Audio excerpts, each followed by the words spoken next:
Declaro abierta la sesión número The 10.186 del 10,186 meeting Consejo of de the Security Seguridad. Council is called to order.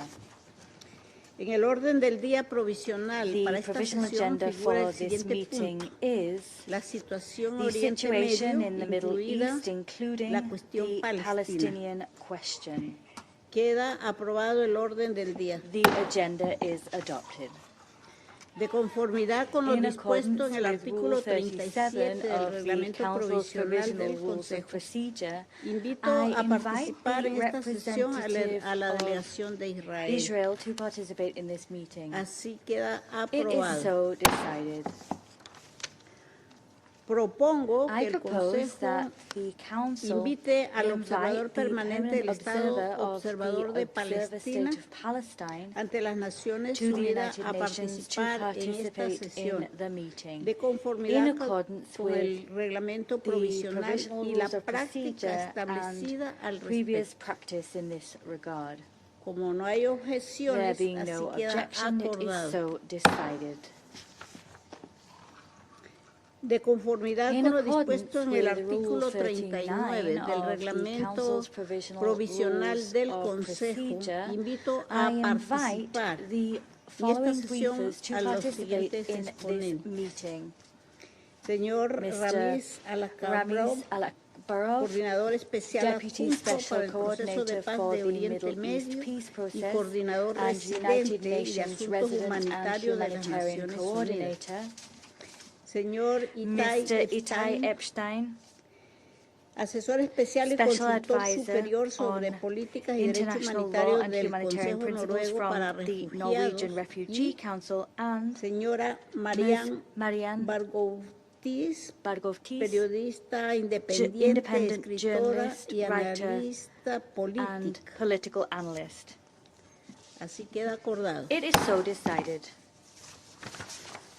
El Consejo de Seguridad The Security iniciará Council will ahora now begin el examen del its punto 2 consideration del orden of del día. item 2 of the agenda. Doy la palabra al I señor give the Ramiz floor to Mr. Alakbarov. Ramiz Alakbarov. Tiene usted la palabra. You have the floor. Very much. Madam President, members of the Security Council. Today's briefing is focused on the Secretary General's quarterly report on the implementation of the Resolution 2334 as circulated to Council members last week. Since the 12th June cutoff date for the written report, the situation across Israel and the occupied Palestinian territory in Gaza and the West Bank, including East Jerusalem, remain volatile. Israeli airstrikes and military operations have continued across Gaza, resulting in further fatalities and bringing the total killed since the ceasefire to over 1,000, according to the Gaza Ministry of Health. Israeli forces continue to expand the scope of their territorial control in Gaza and the extension of areas requiring coordination in humanitarian operations. Israel has said that it currently controls approximately 70% of the Gaza Strip. This encroachment of areas under Israeli control is reducing the space available to civilians. Palestinians in Gaza are concentrated in increasingly limited areas, living amid insecurity and violence. As the Emergency Relief Coordinator briefed this Council on 18 June, since the adoption of the Security Council Resolution 2803, there have been improvements in the humanitarian situation in Gaza.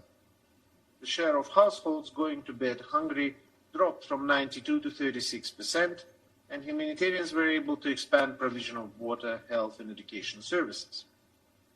But as Under-Secretary General Fletcher said, Resolution 2803 and the Comprehensive Plan are meant to deliver much more than that, while the needs in Gaza remain immense. Sanitation conditions remain alarming, 70% of population lacks dignified shelter, and humanitarians continue to face persistent constraints as they carry out their essential work.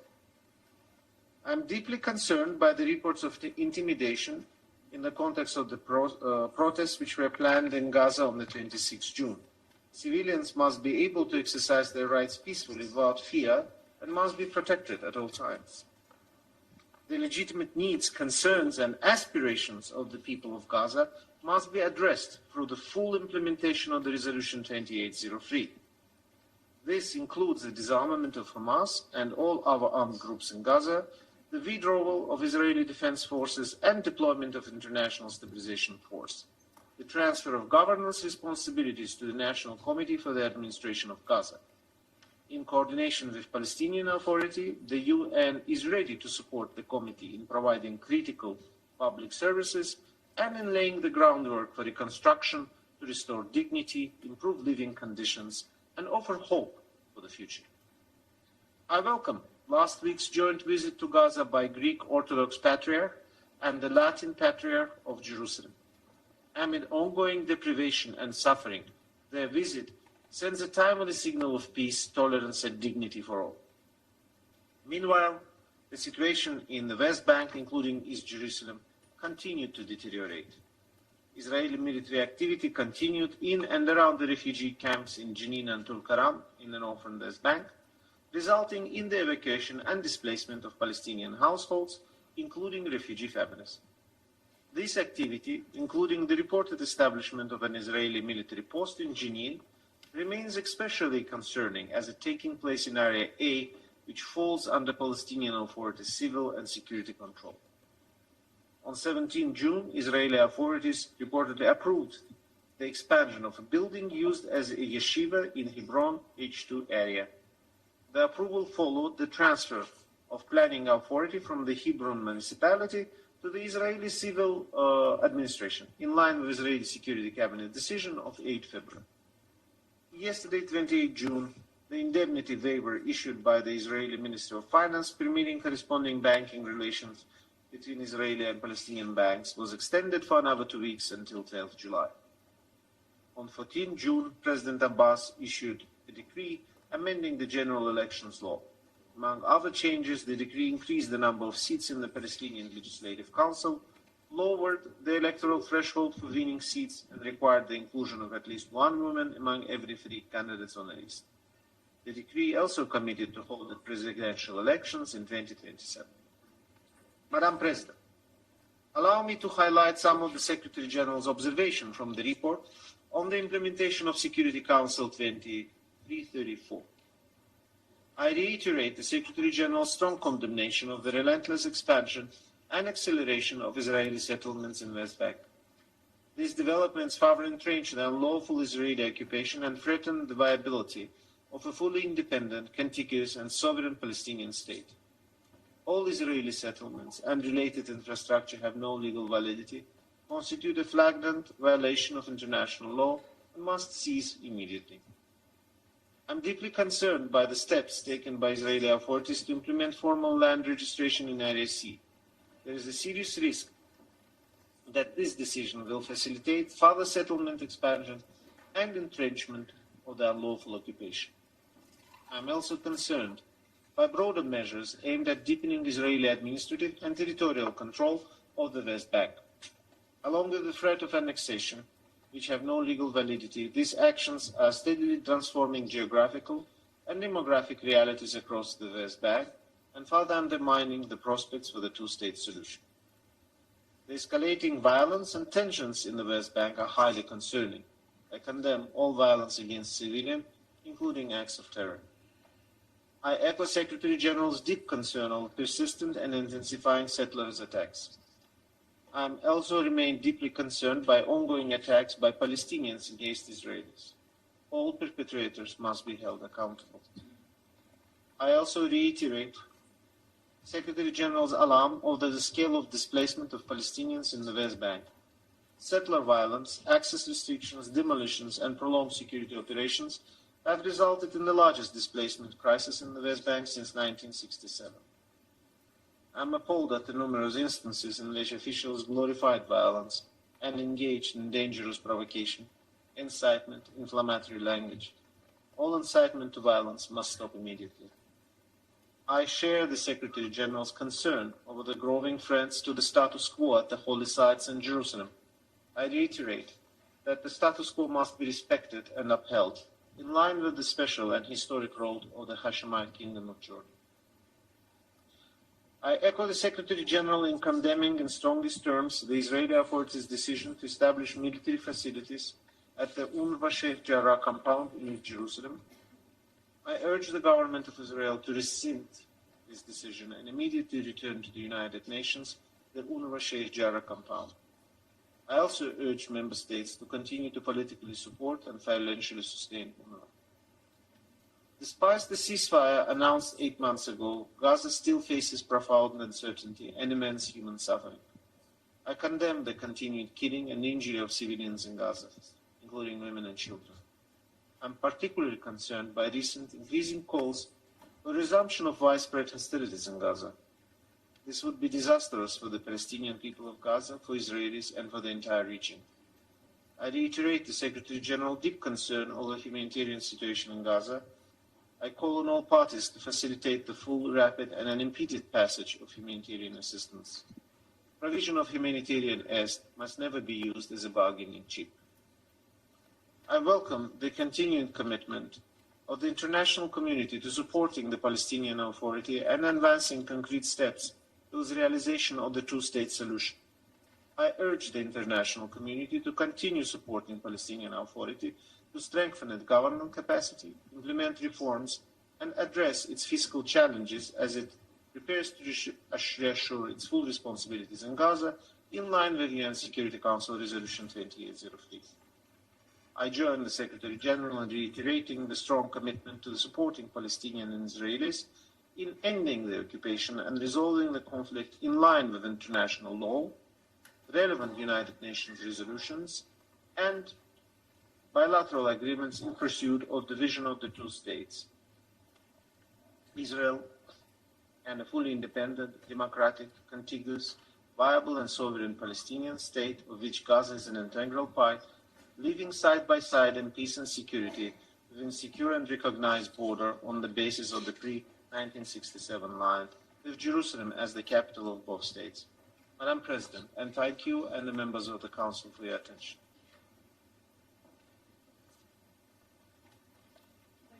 Al señor I thank Alakbarov Mr. Ramiz por la información que ha for the proporcionado. information provided. Doy ahora la palabra al I now señor give the floor Itai to Mr. Epstein. Itai Epstein. Tiene usted la palabra. You have the floor. Madam President, Excellencies, on behalf of the Norwegian Refugee Council, I wish to thank you for the opportunity to brief the Council at this quarterly consideration of Resolution 2334. Adopted almost 10 years ago, its words are familiar. Israeli settlements in occupied Palestine constitute a flagrant violation of international law. The question before the Council today is not whether those words remain correct. The question is whether the Council is prepared to give them effect. It is the plight of Palestinian communities we serve, living with the consequences of non-implementation, displacement, dispossession, and the steady erosion of protection that I wish to share today. When states gathered after the Second World War to codify the Fourth Geneva Convention, including its prohibition on population transfer, they did so in the shadow of mass atrocities, colonization, forced displacement, and racial persecution. For Palestinians today, this is not an abstract legal proposition. It is a lived reality. The law saw this danger clearly from the outset. In June 1967, Israel came to occupy the West Bank, including East Jerusalem and Gaza. Within weeks, Theodore Meron, then Counsel of Israel's Foreign Ministry, set out the legal consequences with notable clarity. He affirmed the applicability of the Hague Regulations and the Fourth Geneva Convention to the newly occupied territories, recalled the prohibition on annexation, and advised that civilian settlements in the occupied Palestinian territory would be in contravention of explicit provisions of international humanitarian law. What has changed since is not the law. What has changed is the scale of the breach, the entrenchment of the occupation, and the cost borne by Palestinians for the failure of enforcement. The Council, Excellencies, must bring into view the convergence of phenomena too often treated separately: settlement expansion and settler violence, demolitions and displacement, obstruction of humanitarian relief, and denial of essential services. and the fragmentation of Palestinian governance. Together, they create a system of coercion. Since January 2023, 117 Palestinian communities have experienced full or partial displacement linked to settler attacks and related access restrictions. The displacement crisis is not confined to Bedouin or herding communities. More than 33,000 Palestinians have been displaced from Jenin, Tulkarm, and Nur Shams refugee camps and surrounding areas. As we have just heard, OCHA has described this as the largest and longest displacement crisis in the West Bank since 1967. The figures matter because they confirm the pattern. The home, the school, the water network, the olive grove, and the refugee camp have all become pressure points in a wider effort to make Palestinian presence harder to sustain. One recent field assessment shows what prolonged displacement means for families. Households displaced report worsening shelter conditions, collapsing livelihoods, and fear of repeated displacement. Another assessment should deeply trouble this council. More than 70% of displaced households identify threats against women and children, including sexualized threats and gender-based harassment, as decisive in their decision to flee. Madam President, forcible transfer does not always announce itself with a single order. It may occur through accumulation, repeated attacks, sexualized threats, demolished homes, lost livelihoods, in the absence of credible protection. East Jerusalem and the Jerusalem periphery illustrate how coercion becomes a strategy for acquiring territory. In Sudan, Palestinian families face eviction and takeover by settler organizations. In around E1, Han al-Ahmar and nearby Bedouin communities face renewed demolition risk and intense pressure in an area of profound territorial and political significance. Excellencies, the International Court of Justice has clarified the matter before us in decisive terms. In its 2024 advisory opinion, the court did not merely characterize discrete Israeli practices in the occupied Palestinian territory as unlawful. It found that Israel's continued presence in that territory is, as such, unlawful. It reaffirmed that the West Bank, including East Jerusalem and Gaza, are occupied territory over which the Palestinian people hold permanent sovereign rights. It identified legal consequences for Israel, for all states, and for the United Nations. That clarification matters for this Council. Resolution 2334 rested on legal rules that were already clear when it was adopted. The Court has now confirmed those rules and the consequences that flow from them. Settlements are not only a flagrant violation of international law and an obstacle to peace. They form part of an unlawful situation whose consequences cannot be ignored. What was framed in 2016 as a call upon states has, after 2024, acquired the character of a judicially endorsed legal obligation. The Security Council cannot, through subsequent resolutions, dilute obligations grounded in peremptory norms or negate the legal consequences identified by the Court. From wrong comes no right, and no passage of time cures illegality. This matters, Madam President, because annexation is often described as irreversible. That is a political claim dressed up as certainty. It confuses material entrenchment with legal consolidation. It seeks to turn unlawful facts into lawful rights. Annexation has become more costly to reverse, more complex to dismantle, and more disruptive to vested interests. It has not become irreversible as a matter of law. The same clarity is needed in relation to settler violence.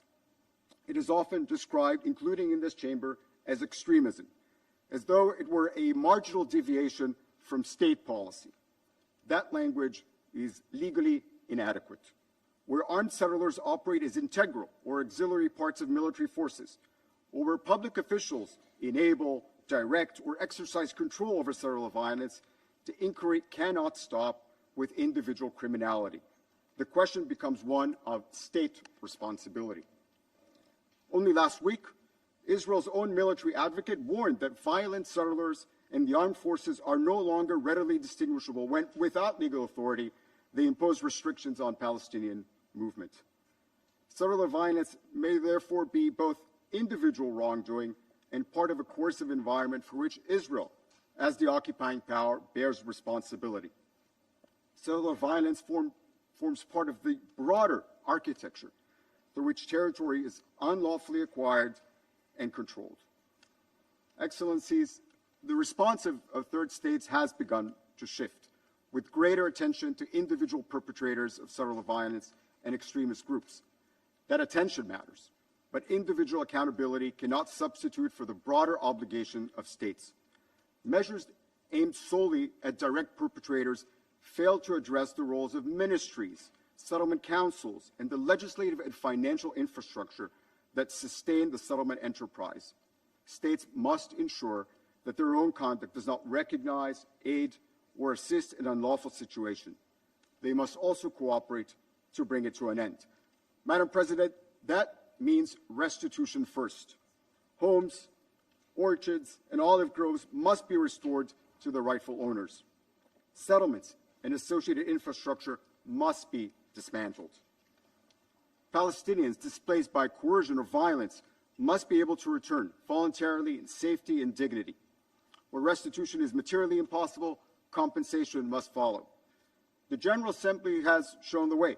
The UN Registrar of Damage, born of the 2004 Wall Advisory Opinion, should now be expanded to receive claims and quantify compensation for the full consequences of Israel's unlawful presence since 1967, including displacement, destruction, resource exploitation, and denial of housing, land, and property rights. Recognition of Palestinian self-determination without restoration of the material basis on which that right depends will be a promise without land beneath it. Excellencies, restitution addresses harm after the fact. Protection must prevent harm before it occurs. Communities at risk of forcible transfer need protection and humanitarian aid before they are uprooted, not only assistance after injury is felt. Israel has an obligation to facilitate the presence and activities of impartial relief societies such as the Norwegian Refugee Council. The International Court of Justice confirmed this obligation last year. Yet, Israel continues to interfere with the presence, registration, staffing, and independence of humanitarian organizations, restricting their ability to reach Palestinian communities in need and carry out the very activities Israel is required to facilitate. The Council should put Israel on notice. As the occupying power, it must allow and facilitate principal humanitarian action and comply with its obligations under international humanitarian law. Madam President, the obstacle is not lack of law. The obstacle is political reluctance. Annexation persists because its costs remain tolerable to those who sustain it. Subtle violence persists because it is too often dismissed as deviation. Forced displacement persists because the international response remains fragmented. The task before the Council is at once simple and demanding: to ensure without delay the end of an unlawful Israeli presence that continues to drive displacement, dispossession, and civilian harm across occupied Palestinian territory. We are not asking this Council to invent new law. We are asking it to apply the law it has already affirmed. Excellencies, the late Benjamin Ferrance, the last surviving prosecutor of Nuremberg, reminded us that there could be no peace without justice, no justice without law, and no meaningful law without a forum to decide what is just and lawful. The law is clear. The facts are before this Council. What remains now is consequence. Thank you. Doy las gracias al I señor thank Stein Mr. por la Epstein for información que ha his proporcionado. briefing. Doy ahora la palabra a la I now give señora the floor to Ms. Miriam Barghouti. Tiene usted la palabra. You have the floor. Thank you, Madam President. I am speaking to you all today not as a diplomat or a representative. I am speaking to you as a journalist that has spent years documenting the reality of occupied Palestine, focusing specifically on the West Bank. So I come here before you with testimonies and firsthand witnessing of voices and lives that are rarely allowed to enter these chambers except as statistics. For Palestinians, the reality is not a political dispute. It is experienced every morning, every day, and every evening when going to school, to work, or carrying out the most basic activities like family gatherings, weddings, and funerals that are consistently and relentlessly interrupted by armed Israeli violence, more often by the military, but also by armed Israeli militia groups. It is a reality of navigating military checkpoints where we are seeing an increase not just in military violence, but violence from armed Israeli militias that are not even bound to the chain of command of the army. This does not only mean delay, this does not only mean the theft of time of Palestinians, but it is a rewiring of the entire nervous system of Palestinians in constant anticipation of violence and through what we see as a systemic weaponization of fear. But it also means at a practical level, the denial of access to life-saving spaces, like accessing the hospitals.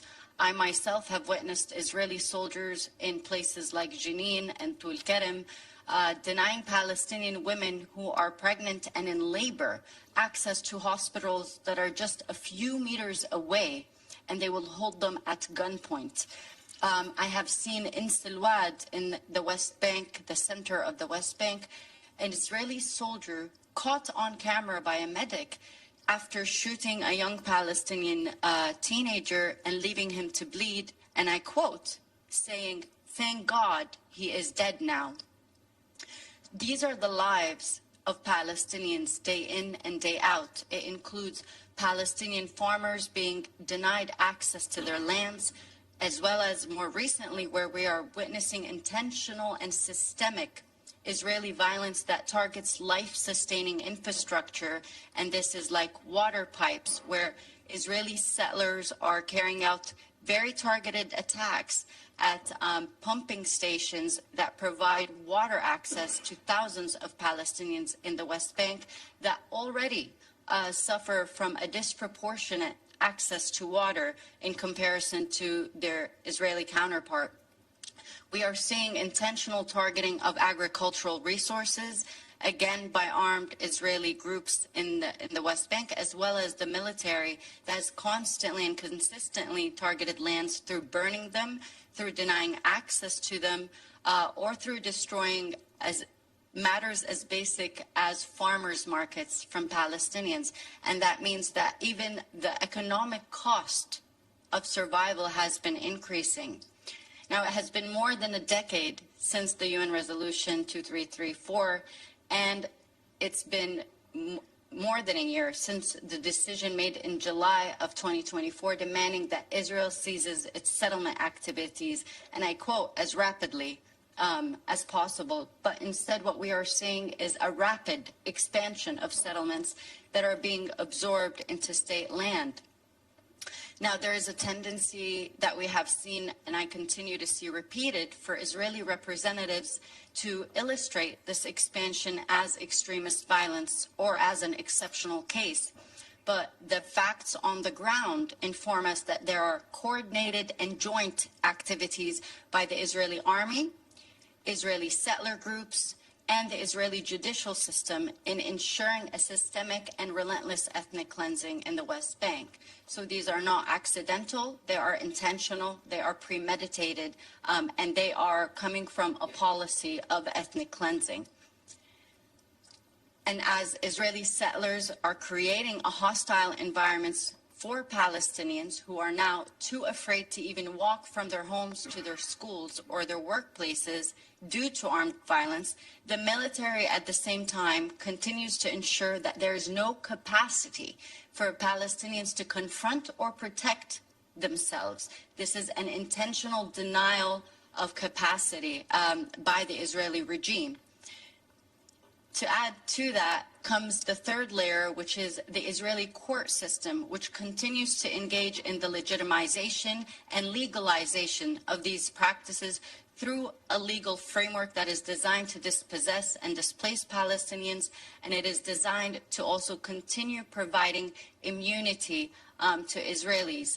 When we saw Yinon Levy, an Israeli settler in Hebron, shoot a Palestinian point blank while his child was next to him and kill him, he was released the next day, and he carried out terrorizing activities against the community in which he killed the Palestinian. So this type of immunity is by design. And what we have seen consistently and continuously is, rather than seize settlement activities, Israel has been using strategic ambiguity and diplomatic spheres to perpetuate its crimes while engineering a state of debate around the issue, consistently claiming pretexts of defense, while, again, the facts on the grounds have shown us that in the last decades, not a single Israeli security measure has actually achieved effectively or efficiently what it claimed to want to achieve in its goals. So instead of accountability, we are seeing impunity being entrenched. The Israeli regime is not only sustaining Israeli violence, but as we see, it is encouraging it through Hebrew media, which has also been complicit in inciting against Palestinian communities and individuals.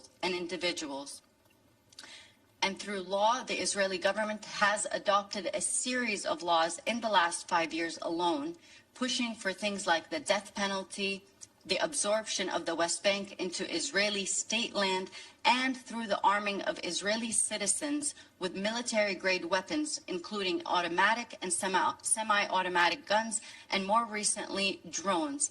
And these are not just through the Israeli government, but it includes international complicity where U.S.-based charities are actually fundraising and providing these military-grade weapons to Israeli citizens in the West Bank specifically.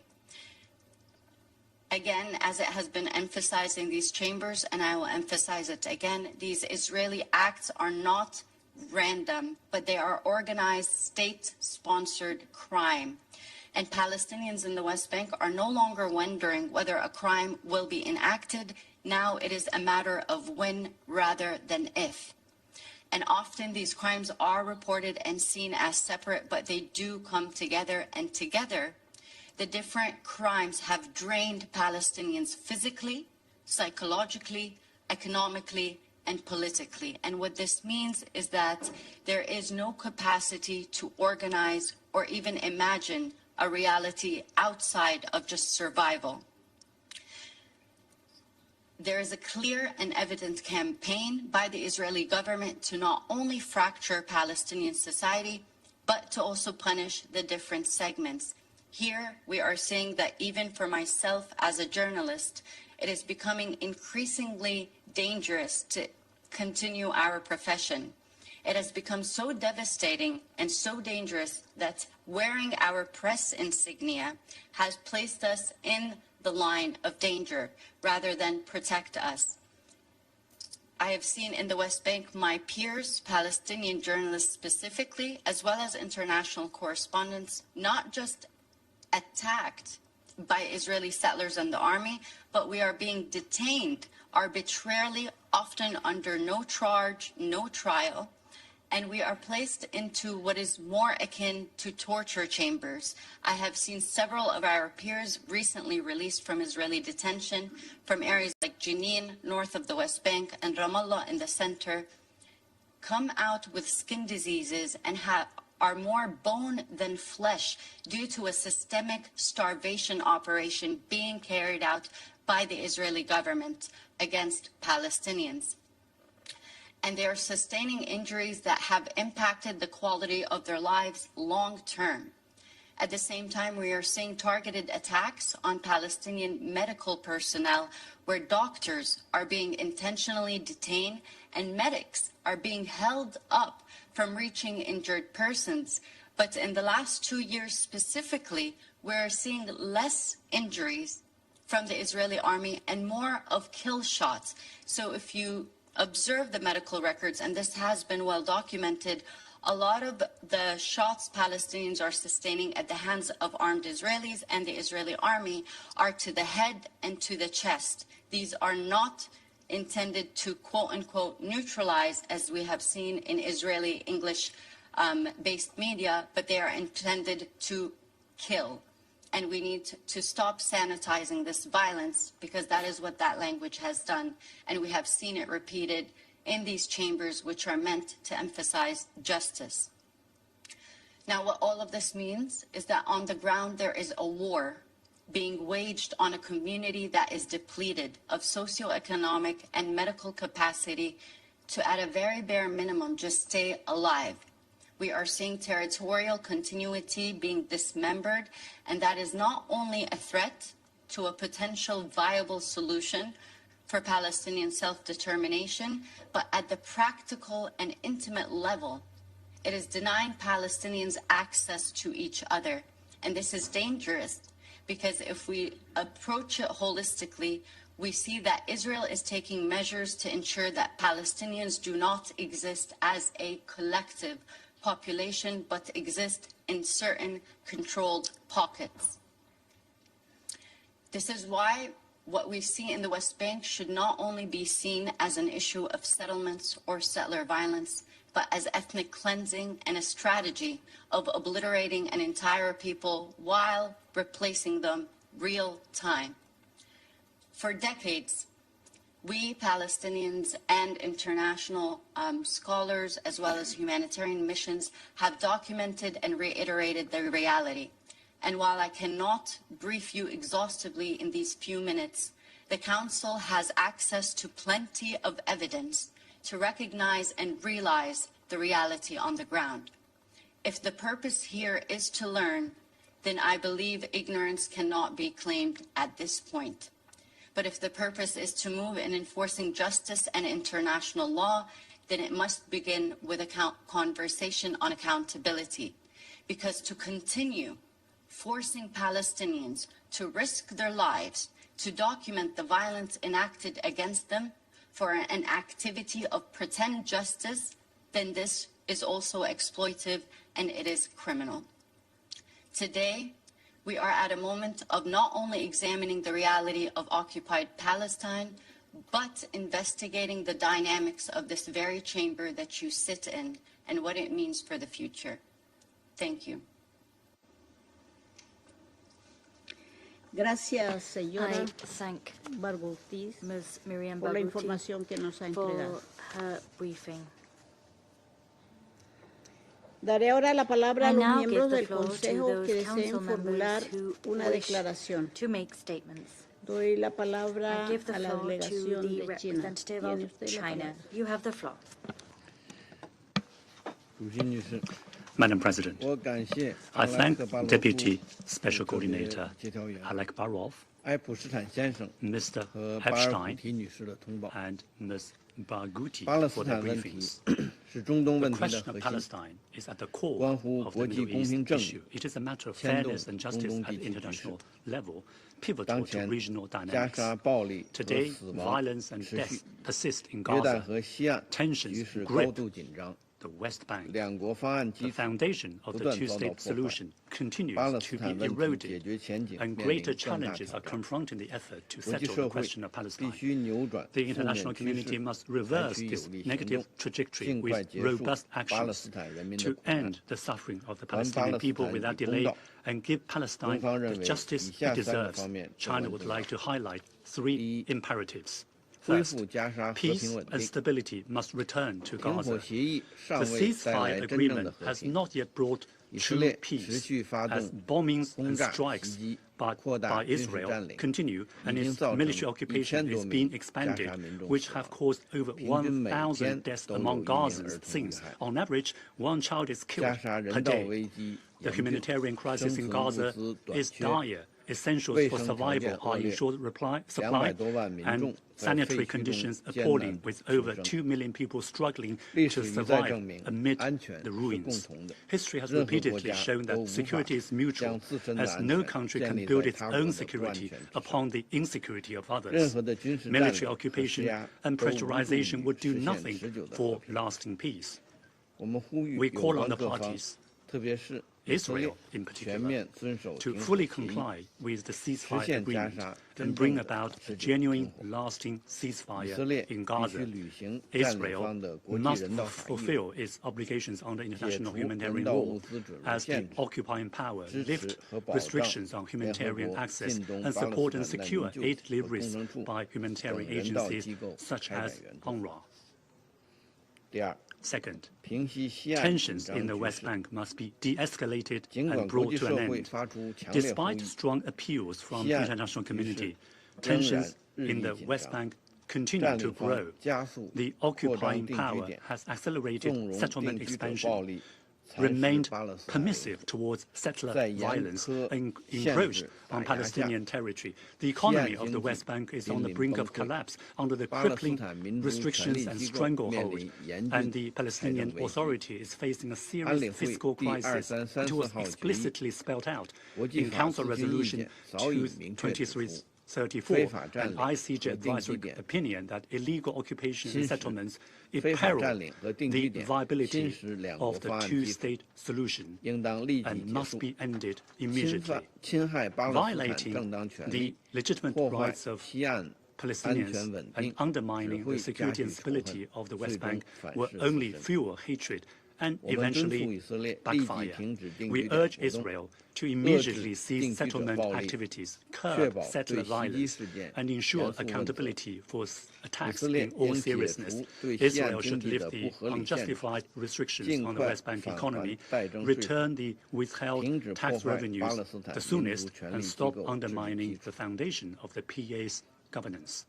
Third, the two-state solution must be fully implemented. The two-state solution is the only viable path to resolving the question of Palestine. It cannot be denied, nor can it be replaced. Gaza and the West Bank are inseparable parts of the state of Palestine. Any arrangements or the establishment of new mechanisms must be in line with the principle of Palestinians governing Palestine, respect the will of the Palestinian people, and advance rather than undermine the two-state solution. The international community should forge greater consensus, breathe new life into the prospect of the two-state solution, say no to any attempt to alter Palestine's demographic composition and redraw its map, oppose any unilateral actions that undermine the foundation of the two-state solution, and support the early establishment of an independent state of Palestine based on the 1967 borders with East Jerusalem as its capital and enjoying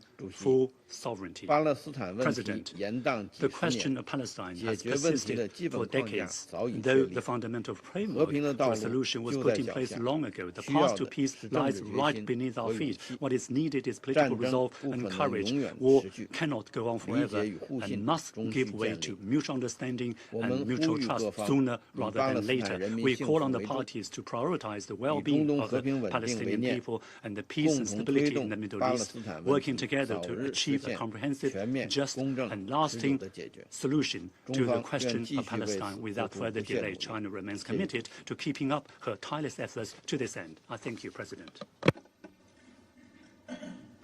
I thank the representative of China for that statement. I now give the floor to the representative of Greece.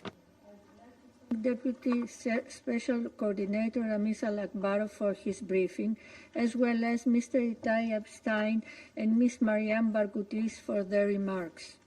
Madam President, Greece was an early supporter of the Comprehensive Plan for Gaza, subsequently enshrined in Security Council Resolution 2803.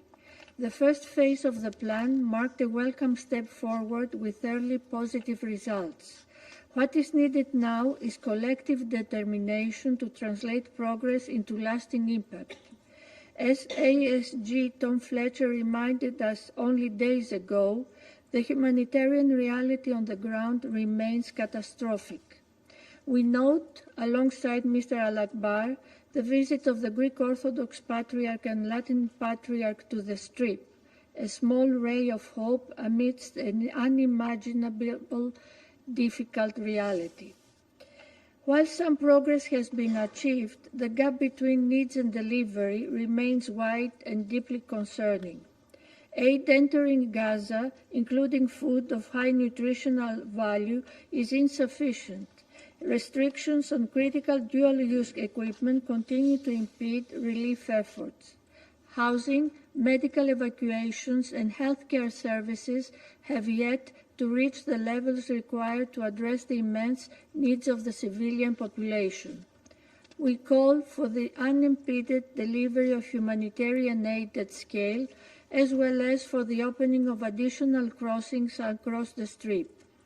Hamas and all armed groups must urgently and fully disarm, and we support Mr. Mladenov's sustained efforts towards this goal. At the same time, it is critical to implement early recovery projects in the entire Gaza Strip.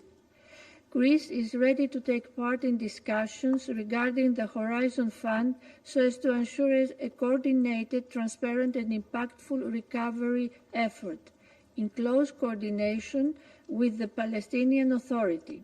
We look forward to the Palestine Donor Group meeting in Brussels in a few weeks. We anticipate the NCAC's timely statement, as well as the deployment of the vetted Palestinian police forces and of the International Stabilization Force in Gaza. Despite operating in extraordinary dangerous conditions, humanitarian workers continue to deliver life-saving assistance.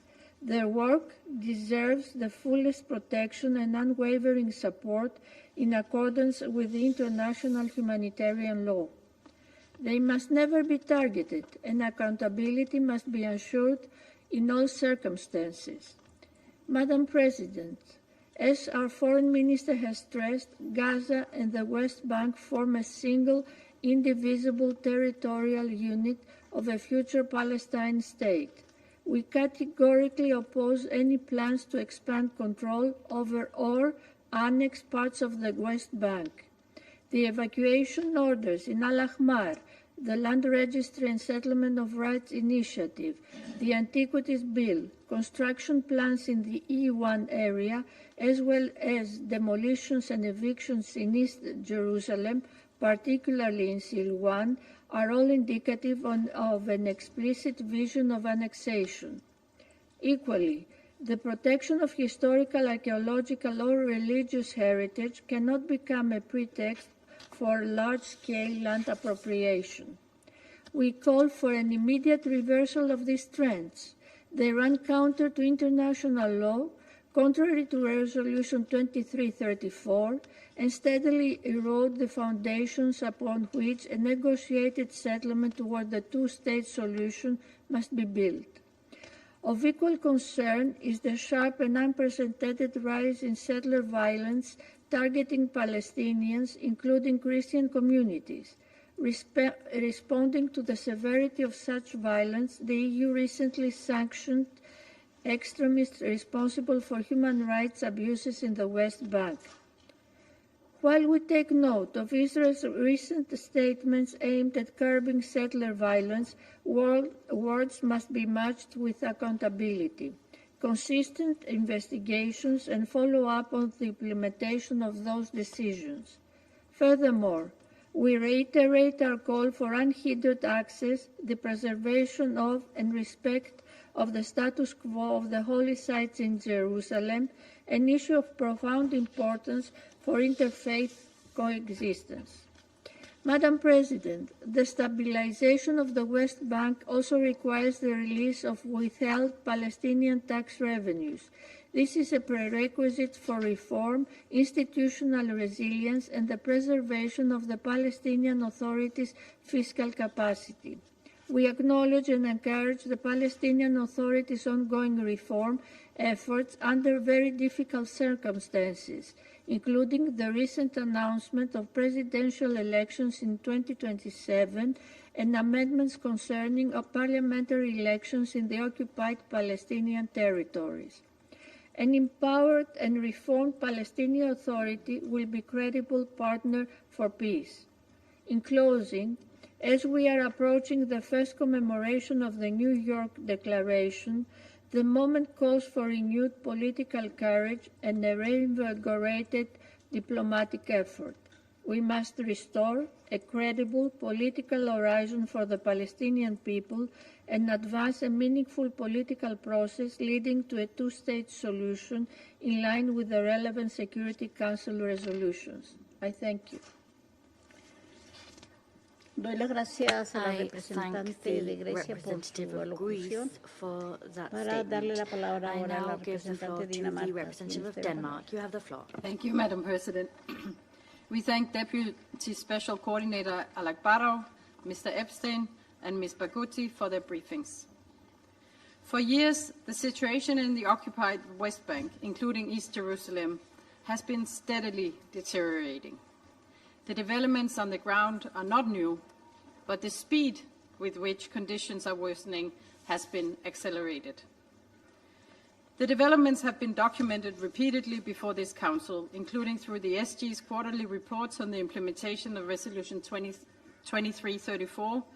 The Council also had the opportunity to discuss these developments during the ARIA meeting held on the West Bank last month. Allow me to highlight a few of the most concerning developments. We are currently witnessing all-time high levels of settler violence against Palestinians. The stories we hear from the ground are brutal, as we have also heard from our briefers today, and civilians are being displaced from their communities as a consequence.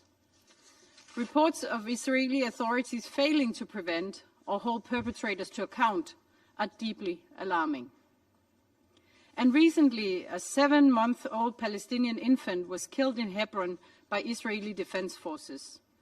This incident is not only deeply tragic, but also a clear reminder of the devastating human costs that the civilians in the West Bank are paying. At the same time, settlement expansion is advancing at an alarming pace. Particularly concerning is the advancement of plans to establish settlements in the E1 area east of Jerusalem, where evacuation orders for the Bedouin community of Khan al-Ahmar have now been issued. If implemented, the E1 plan would cut the West Bank in two and compromise the territorial contiguity of a future Palestinian state, as well as hamper the prospects of a two-state solution. Denmark is equally concerned by the reports of expected establishment of the first permanent Israeli military presence in Area A, an area that under the Oslo Accords fall under Palestinian civil and security control. We are also deeply concerned by demolition and eviction orders in East Jerusalem, including the Silwan neighborhood, that continue to threaten Palestinian communities and alter the demographic character of the city. Meanwhile, the Palestinian authorities face a severe financial crisis, not least due to the withholding of Palestinian tax revenues that Israel collects on behalf of the Palestinian Authority. The consequences are not least being felt in the Palestinian health sector that is struggling to provide the basic assistance due to lack of resources. An effective and reformed Palestinian Authority remains essential for stability, governance, and the prospect for peace. Israel's restrictions on international NGOs operating in the occupied Palestinian territory and the unlawful demolition of UNRWA's headquarters further undermines stability and access to basic services for Palestinians. Taken together, these developments are not isolated incidents. They amount to a systematic consolidation of Israeli control across the occupied West Bank. They change realities on the ground, alter the map, and heighten the risk of annexation. This trajectory must be reversed. All settlement expansions must be halted immediately, and any attempt at de facto annexation prevented. We reiterate that Israeli settlements in the West Bank are illegal under international law. Accountability for settler violence must be ensured, and we call on Israeli authorities to hold perpetrators to account. With strong Danish support, the European Union has introduced sanctions against extremist Israeli settlers and organizations responsible for serious and systematic human rights abuses against Palestinians. Security Council Resolution 2334 must be fully implemented. Palestinian tax revenues must be transferred without delay, and the Palestinian Authority must continue its reform efforts. In this regard, Denmark welcomes the announcement to hold presidential elections. Madam President, Denmark's position is clear. Israel's legitimate security concerns must be ensured, but crushing all possibilities for a Palestinian state through illegal settlements, settler violence, and financial suffocation is not an acceptable way forward. Lasting security cannot be separated from the two-state solution as chartered in the New York Declaration. It remains the only viable option for long-term peace and security. I thank you.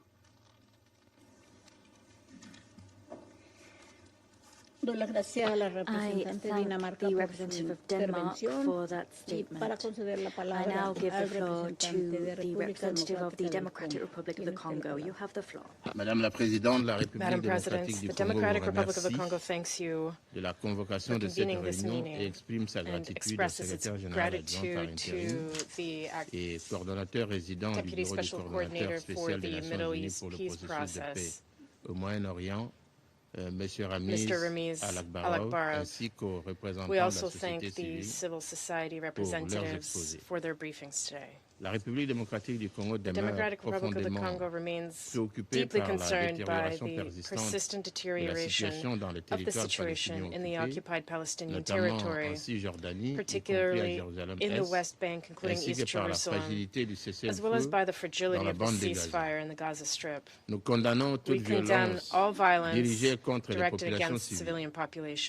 La protection des civils doit demeurer une priorité absolue, conformément au droit international humanitaire et au droit international des droits de l'homme. Ma délégation est particulièrement préoccupée par la recrudescence de violences, les déplacements forcés des communautés, ainsi que les démolitions d'habitations. À cet égard, nous rappelons l'importance de la pleine mise en œuvre des résolutions pertinentes du Conseil de sécurité, notamment la résolution 2334 2016, ainsi que du respect des obligations découlant du droit international. S'agissant de Gaza, la République démocratique du Congo prend note des efforts déployés en vue de préserver le cessez-le-feu et encourage toutes les parties à faire preuve de retenue afin d'éviter toute reprise des hostilités à grande échelle. Nous appelons au respect des engagements pris dans le cadre des accords existants ainsi qu'à la poursuite des efforts diplomatiques visant à instaurer une paix durable. Nous demeurons également préoccupés par la situation humanitaire qui continue d'affecter durement les populations civiles.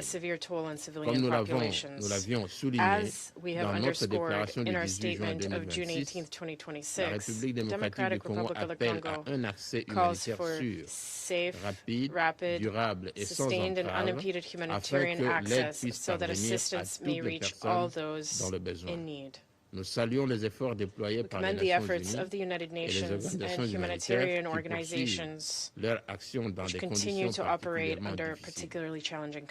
La République démocratique du Congo souligne également l'importance d'un soutien international accru pour répondre aux besoins humanitaires des populations civiles affectées, soutien qui contribuera à la création des conditions propices à une paix durable, à la stabilité régionale et à la prise en compte des préoccupations of the legitimate security concerns of all parties. Madame la Présidente, la République démocratique du Congo demeure convaincue qu'il ne saurait y avoir de solution militaire à ce conflit. Seul un processus politique crédible, fondé sur le droit international, les résolutions pertinentes des Nations Unies, relevant United Nations resolutions will make it possible to achieve a just, comprehensive, and lasting peace.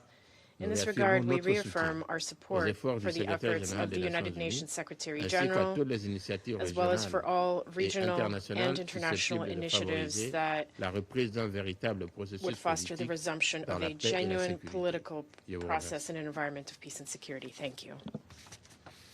I thank the representative of the Democratic Republic of the Congo for that statement. I now give the floor to the representative of the United States. You have the floor. Thank you, Madam President. Colleagues, I thank you. I thank our briefers for their comments, and I'd like to begin my remarks today in talking about a young girl in Deir al-Balah. UNICEF calls her Masa. After 2 years of war, she recently walked into a temporary school. In that school, she received a bag with a notebook, a pen, an eraser, a ruler, pencils, coloring pens, and that one bag of school supplies, seemingly small and without import, but I think it's a very loud reminder that life is starting again in Gaza. And colleagues, we continue to have a choice on this council and in the international community if we want children like Masa to inherit a new generation of classrooms, if we want her to have a brighter future, or will she inherit more tunnels, more rockets, more bombs, more war? Will she and her brothers be made to carry arms for Hamas, to hate their neighbors? Is that what they're going to be taught in school with those new school supplies? Or will they be allowed to learn basic reading, writing, and arithmetic and have a dream of a better future? We must turn this ceasefire, as imperfect as it is, many nights, into a lasting peace, or Hamas can continue to drag the region back into a cycle of violence. But as we've said here month after month, Hamas cannot remain armed. That's the end of story, period. Hamas's demilitarization is at the heart of President Trump's peace plan, which was endorsed by this council in Resolution 2803. I want to thank the mediators, particularly Turkey, Egypt, and Qatar, for their ongoing efforts. Negotiations are happening as we speak to convince Hamas that there is no armed future in its terroristic ruling of Gaza, and that the only way the peace plan will move forward is if they disarm. And I have to admit, as an aside, domestically here in the United States, I did not think I would see former Secretary Hillary Clinton's endorsement of this peace plan, which she recently endorsed in an op-ed as the only viable option forward for any kind of peaceful future for Gaza. She called President Trump's Gaza plan the, quote, only game in town. And she agreed that it all starts with Hamas disarming. As we all know, they started this war with the October 7th massacre. They've hidden behind civilians. They've abused schools and hospitals. They've stolen and blocked aid. They've turned literally years worth and hundreds of kilometers worth of concrete, fuel, generators, international aid that should have been used to rebuild Gaza into the most sophisticated military tunnel network the world has seen in recent memory, and kept the people of Gaza and Hamas's hostages shackled from below. So demilitarization must include the irreversible destruction of all military terror and offensive infrastructure, including tunnels and weapon production facilities. Demilitarization should be carried out through a phased, internationally verified process, which the High Commissioner has laid out before this Council. But let's not kid ourselves. They do not get to negotiate. Hamas does not get to negotiate its way into keeping a terrorist army. And I think it's worth highlighting some of the recent UN reporting, which frankly has not often been objective, but in this case, surprisingly, the UN Independent International Commission of Inquiry examined the killings and acts of bodily and mental harm and documented Hamas-affiliated forces committing serious abuses against Palestinians in Gaza, framing some as war crimes. The Commission identified hundreds of individual cases of executions, severe physical violence by Palestinian armed groups, again, primarily Hamas-affiliated, in Gaza between 2024 and this year, 2026. The acts included summary extrajudicial executions, kneecapping, which is bone breaking with metal pipes or cement bricks, beatings, maimings, rape, torture. Some involved public executions. They specifically highlighted 2 incidents killing 11 men and publicly torturing Palestinians in places like the Nasser Medical Complex. Many of these punishments were made public in an effort to terrorize the population of Hamas, and crowds were made to watch the executions, including children. According to the report, these acts amount to war crimes, murder, and torture. Unfortunately, aside from this report, I've been monitoring the comments today. I haven't heard any mention of it today. I haven't heard any mention of it in mainstream media in the United States, and barely a mention abroad. Separately, just this past week, as Gazans and Palestinians protested Hamas's, according to the UN, war crimes, public executions, torture, they were subject to an intimidation campaign by Hamas. Hundreds still turned out to protest this rule.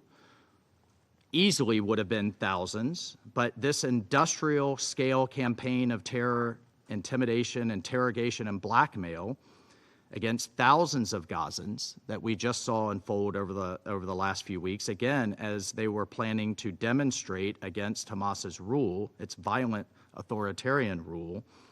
Families were threatened, people were placed under house arrest. The Al-Qassam brigades, again, the same ones responsible for October 7th, were fully mobilized, using hospitals, using schools as police stations.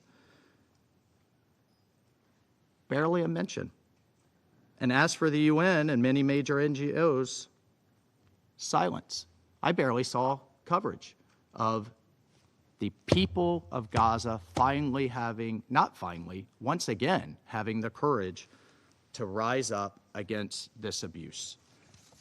Colleagues, just a few more things by way of update. We now have, for the International Stabilization Force, again, authorized by 2803, Morocco, Kosovo, Albania, boots are on the ground, some are being deployed, and we have now Egypt and Jordan training the first recruits for a new Palestinian police force. The UAE, thank you, has committed $100 million for continued training. So the progress is never as quickly or more robust as any of us would like to see.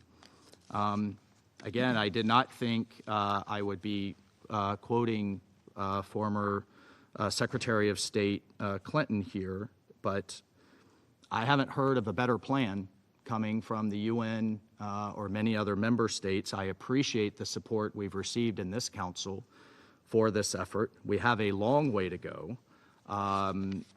The ongoing meetings with the NCAG, the new governance authority, Those are happening as we speak. Those plans, those governing plans, from education to housing to the restoration of services, are being fleshed out as we speak. I thank the donor countries and the partners on the Board of Peace, including the Office of the High Representative, for their efforts to build on the progress and to increase the delivery of services that the people deserve. So, colleagues, I'll just conclude by saying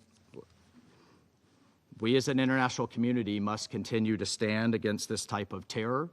We must use this platform of this council to call it out when it's happening. But I have to ask, how much longer are we going to accept terrorists murdering Palestinians in Gaza, stealing their aid, hiding behind their children, and refusing to give up the weapons in an agreement that they agreed to that keep Gaza trapped in misery? From the perspective of the United States, absolutely not, and no more. I thank you, colleagues. Doy las gracias al representante de Estados Unidos por su intervención y concedo la palabra ahora al representante de Panamá. To the representative of Panama, you have the floor.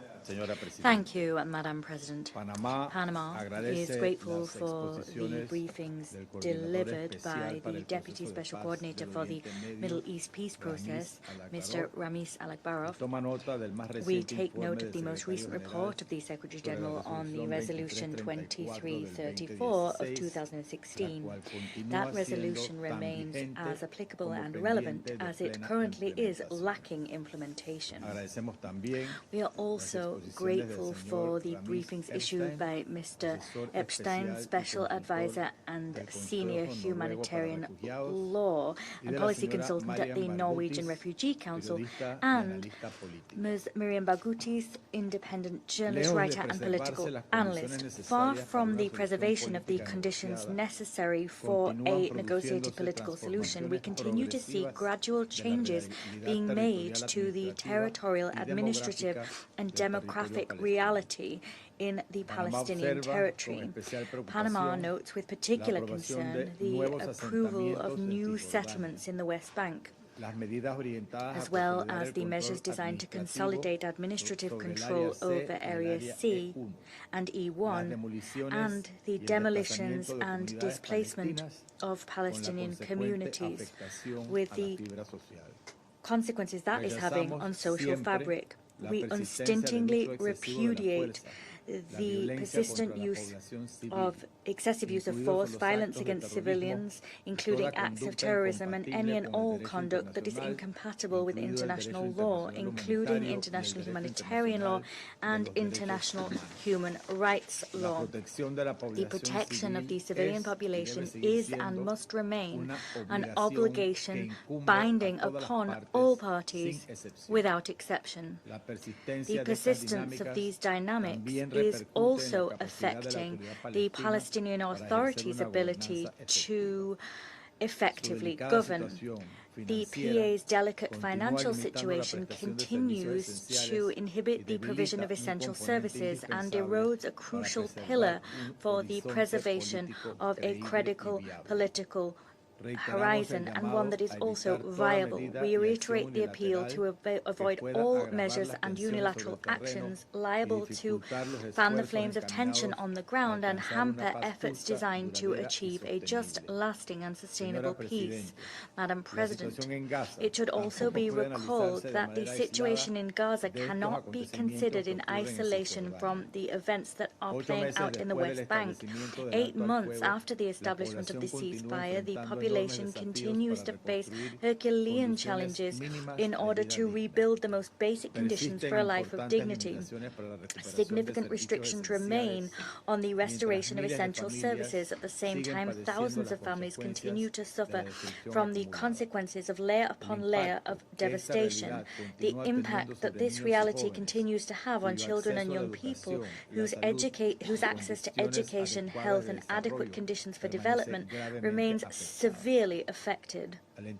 We encourage the preservation of the ceasefire, and we encourage progress in the full implementation of Resolution 2803 of 2025. That resolution is an appropriate roadmap to avoid a situation whereby the situation on the ground continues to worsen. We reiterate our support for the work that continues to be carried out by the United Nations system and its agencies, alongside international humanitarian organizations and local humanitarian organizations.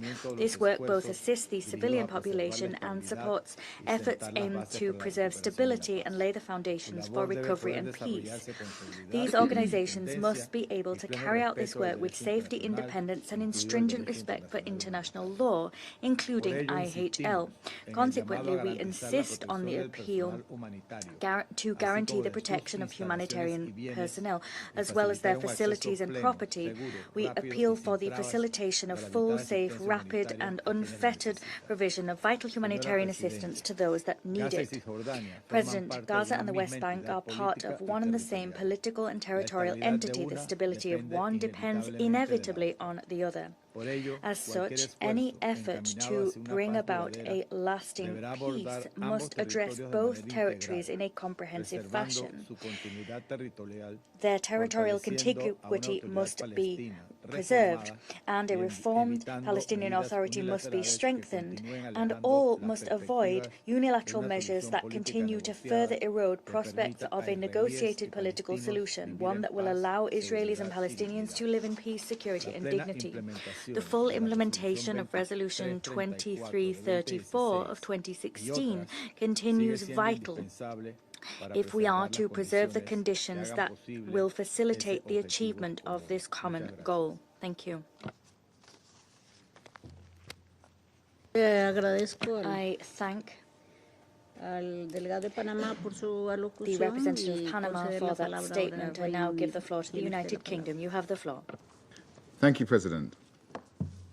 I thank Deputy Special Coordinator Al-Akbarov, Mr. Epstein, and Ms. Barghouti for their powerful briefings today. President, the United Kingdom is clear that a two-state solution remains the best way to bring lasting peace to the region and end the cycle of violence that has scarred generations of Palestinians and Israelis. As we've said numerous times in this Council, the implementation of President Trump's comprehensive peace plan, endorsed by Resolution 2803, is an important step forward towards ending that violence. Both sides must meet their commitments, with Israel removing restrictions on humanitarian aid and Hamas decommissioning its weapons. Today, we focus on the West Bank, where Israel's policies are eroding the prospects for peaceful coexistence, and I will highlight three areas. First, settlement expansion continues in violation of Resolution 2334, including the E1 project that aims to cut the West Bank in half and separate East Jerusalem. This is accompanied by demolitions, evictions, and the displacement of Palestinian communities. In early June, we saw the approval of over 2,000 settlement housing units across the West Bank, bringing the total approved this year to over 6,000. On June 24, Israel declared another 465 dunams of private Palestinian land as state land to make way for a settlement outpost. My Prime Minister has been clear that we categorically oppose expansion of settlements which are a violation of international law. We join this Council in rejecting any attempt at annexation. Second, as we've heard today from the briefers, violence and lawlessness on the ground remain alarming. According to the UN, there have been an average of 6 attacks every day against Palestinians in the West Bank since the start of 2026. The Secretary-General's recent report highlighted the staggering rise in attacks by settlers on Palestinian children, reportedly often supported by Israeli security forces. On 17 June, extremist settlers launched arson attacks on 2 mosques. These are not isolated incidents, but coordinated attacks on civilians, livelihoods, and religious sites facilitated by a culture of impunity. The government of Israel must uphold its obligations under international law and take urgent steps to halt this violence and hold those responsible accountable. The UK, alongside partners, has imposed sanctions on individuals and entities that finance and enable settler violence. And as my Foreign Secretary has made clear, we stand ready to take further action if the government of Israel does not take urgent steps to address the situation on the ground. Third, economic conditions in the West Bank are deteriorating sharply. Israel has withheld over $5 billion of Palestinian revenues, placing severe strain on the Palestinian Authority and its ability to sustain essential services, particularly healthcare and medical supplies. The government of Israel also continues to attack and undermine Palestinian financial institutions, which risks undermining economic stability more broadly, with consequences for livelihoods and regional stability. So, President, to return to where I started, this Council has given its support to the Comprehensive Peace Plan for Gaza. We cannot allow progress towards peace to be undermined by this deeply concerning trajectory in the West Bank. We must redouble efforts to stabilise the West Bank and inject renewed momentum into implementation of Resolution 2803 in Gaza. Both Israel and Hamas must meet their commitments. These are essential steps towards a just and lasting peace in which Israelis and Palestinians can live in security and dignity. I thank you. I thank the representative of the United Kingdom for that statement. I now give the floor to the representative of Liberia. You have the floor. Thank you. Thank you, Madam President. We join in thanking the briefers. For 10 years, Resolution 2334 has stood as the legal foundation of our collective commitment to a two-state solution. Yet, the data before us shows accountability too often being replaced by the passive recording of facts that increasingly resemble de facto annexation. True stability is not the freezing of conflict. It is the presence of justice, security, and viable governance. Madam President, the expansion of the E1 project is not a simple zoning dispute. It is a structural amputation. By severing territorial contiguity between the northern and southern West Bank, it risks constructing a physical veto over the two-state solution. Borders cannot be rewritten by concrete while this council deliberates in abstractions. As settlements expand and Palestinian communities face displacement, the territorial foundations of a viable Palestinian state are steadily eroded. International humanitarian law is clear. Occupation cannot confer sovereignty or validate irreversible changes to occupied territory. One of the briefers highlighted this point even more clearly. If the geographic integrity envisioned by Resolution 2334 disappears incrementally, the prospect of a negotiated two-state solution will recede with it, to the detriment of both Palestinians and Israeli security. Liberia is equally clear, Madam President, that these developments cannot be viewed apart from the broader security environment. We unequivocally condemn terrorist attacks, hostage-taking, indiscriminate rocket fire, settler violence, and all attacks against civilians. Israelis have the right to live in security, just as Palestinians have the right to live in dignity, freedom, and hope. These objectives, to us, are not mutually exclusive. They are mutually dependent. Madam President, Liberia speaks from the treasure of our own painful national experience. We know what happens when a nation is fractured from within, and when lines on a map cease to reflect lived reality. A ceasefire may pause suffering, but only legitimate institutions, territorial integrity, and public confidence can preserve peace. Members of this council may differ on sequence. Some emphasize Israel's security.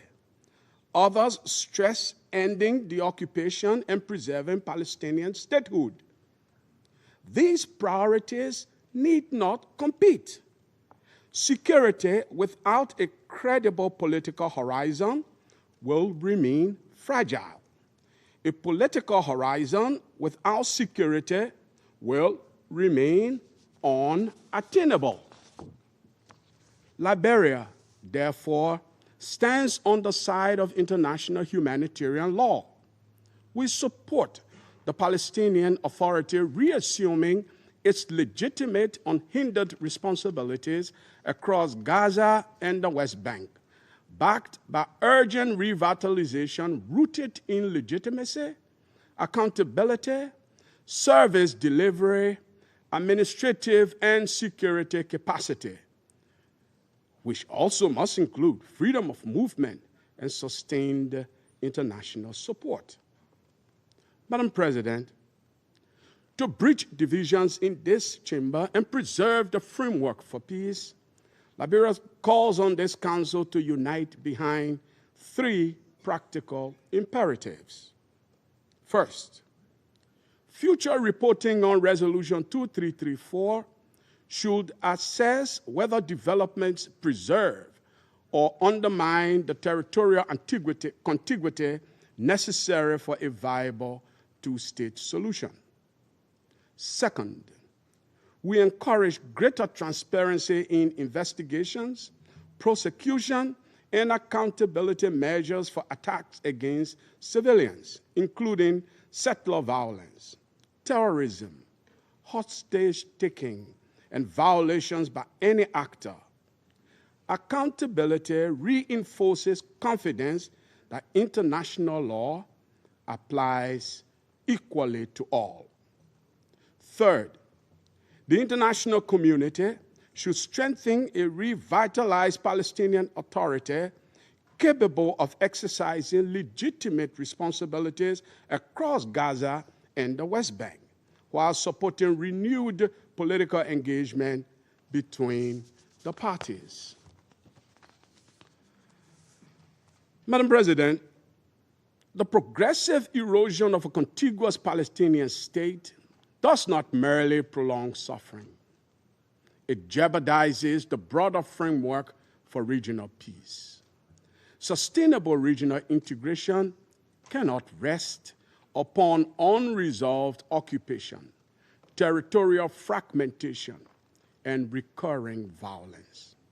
Lasting security depends upon a just political settlement that gives both peoples confidence that peace is durable, lawful, and mutually beneficial.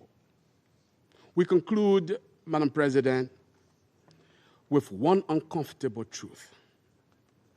Every road toward regional peace passes through a viable political horizon for both Israelis and Palestinians.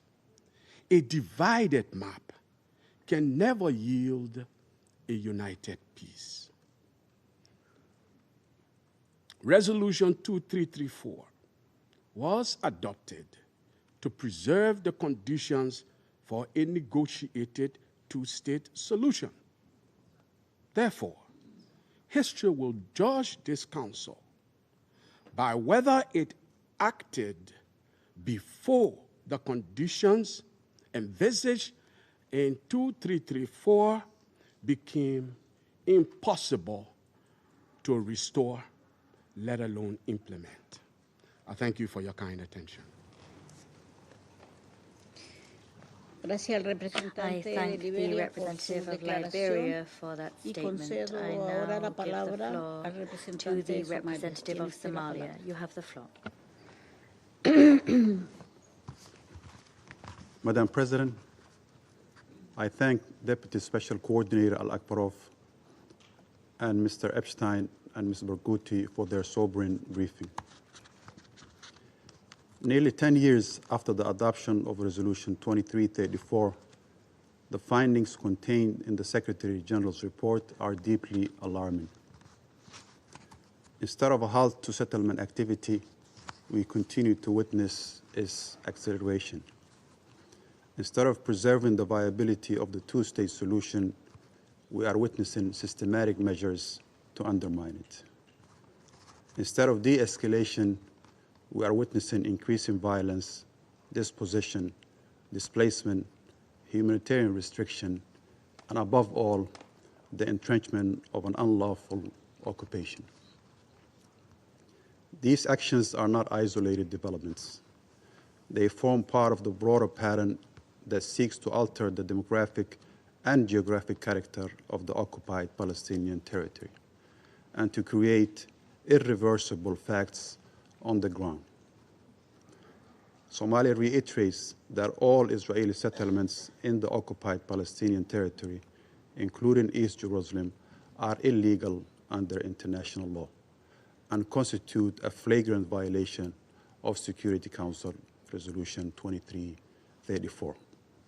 We reject all measures aimed at annexation, settlement expansion, demographic re-engineering, and any attempt to alter the legal and historical status of the occupied Palestinian territory. Madam President, as we heard, there is an unprecedented level of violence in the occupied West Bank. We are especially concerned by the sharp increase in settler violence and the expansion of military operations against Palestinian civilians. A few weeks ago, Israeli troops opened fire on a car near Hebron in the occupied West Bank, killing 7-month-old Sam Fahad Abu Haykal with a bullet to the face and leaving his mother in critical condition with shrapnel near her heart. Baby Sam's grandmother, Faryal Abu Haykal, who was also in the car, later described, and I quote, "The scene was horrific to see a 7-month-old baby with a smashed face.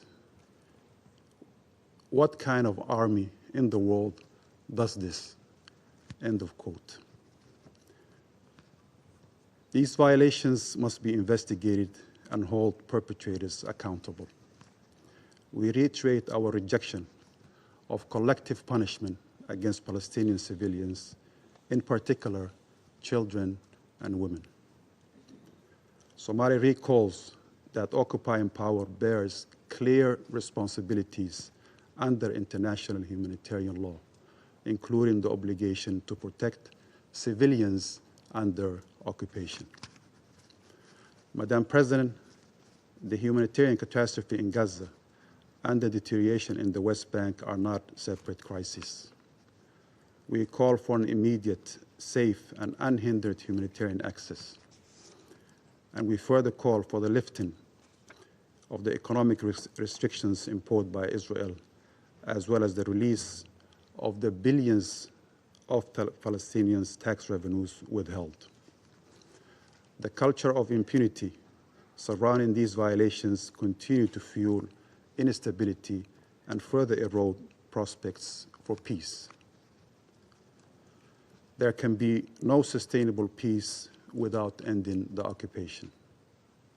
there can be no lasting stability while settlement expansions continue unchecked.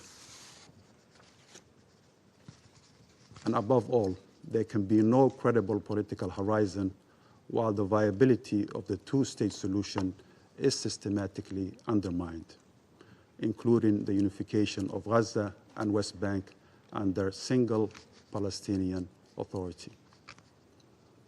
The continued failure to implement Resolution 2334 cannot become the status quo.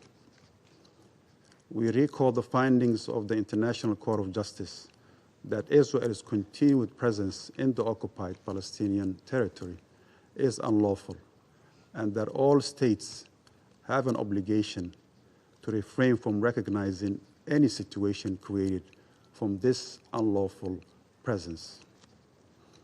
To conclude, Madam President, Somalia reiterates its support for the inalienable rights of the Palestinian people to self-determination and to an independent and sovereign state of Palestine based on the pre-1967 borders with Al-Quds al-Sharif as its capital. The authority and the credibility of this Council depend on the consistent implementation of its resolutions, including the recently adopted Resolution 2803. Resolutions adopted by this Council cannot be treated as optional, nor can violations of international law be allowed to continue without consequences.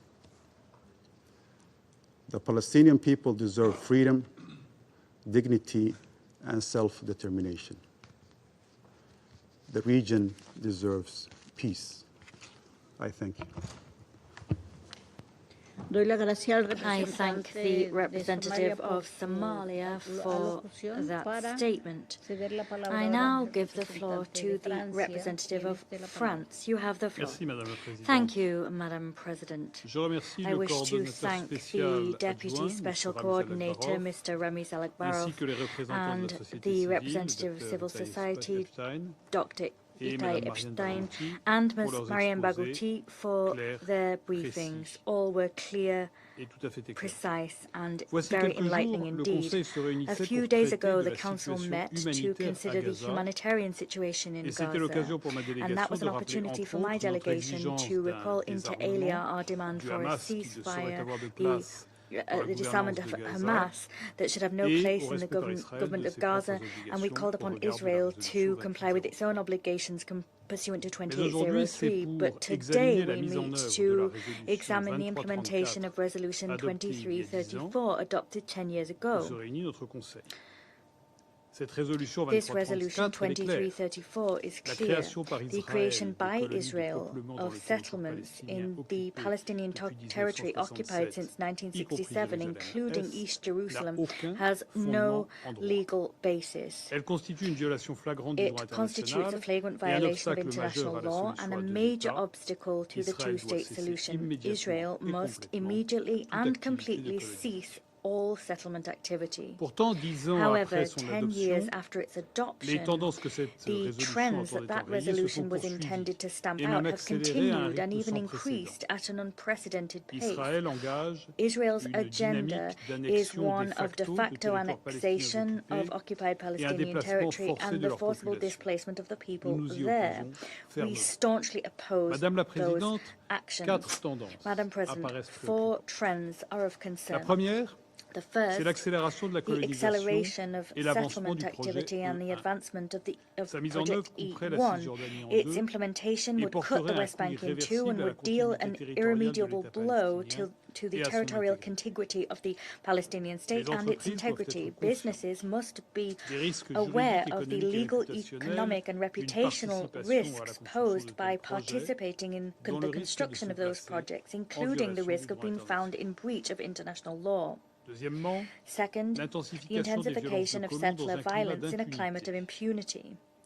These attacks aim to displace Palestinians, destroy their property, and expedite settlement activity. Israel, as occupying power, has the obligation to protect the Palestinian civilian population and to bring perpetrators to justice. Third, incitement towards these acts by the rhetoric and conduct of Israeli leaders. These include Minister Smotrich, who promotes the annexation of the West Bank, as well as the expansion of settlements, the recolonization of Gaza, and the collapse of the Palestinian Authority. This conduct is irresponsible and incompatible with the prospects of a lasting peace. Fourth and finally, Israel's deliberate weakening of the Palestinian Authority. The retention of $5 billion in tax revenue is rendering these institutions fragile. On the contrary, these are resolutions that should be strengthened and legitimized.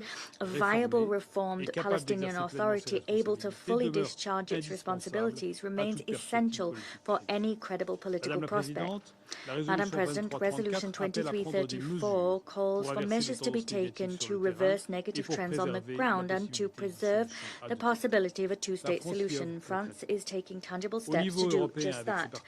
Alongside its European partners, France has adopted new sanctions against those responsible for violent settlement activity. France is ready to consider all new proposals if this violence continues. We have mobilized within the European Union to strengthen the differentiation policy and bolster the restrictions applicable to products coming from settlements in accordance with Resolution 2334 and the advisory opinion of the ICJ of July 2024. Nationally, we have prohibited Ministers Ben-Gvir and Smotrich and several violent settlers from accessing French territory. We are ready to take new measures if necessary. Madam President, finally, the situation in the West Bank cannot be decoupled from that in Gaza. Both are integral parts of Palestine. The dynamic whereby we're seeing annexation and the blockade of humanitarian aid compromises the progress fostered by the ceasefire agreement, the peace plan, Resolution 2803, and the New York Declaration. These dynamics fuel humanitarian catastrophes, regional instability, and threaten Israel's very security.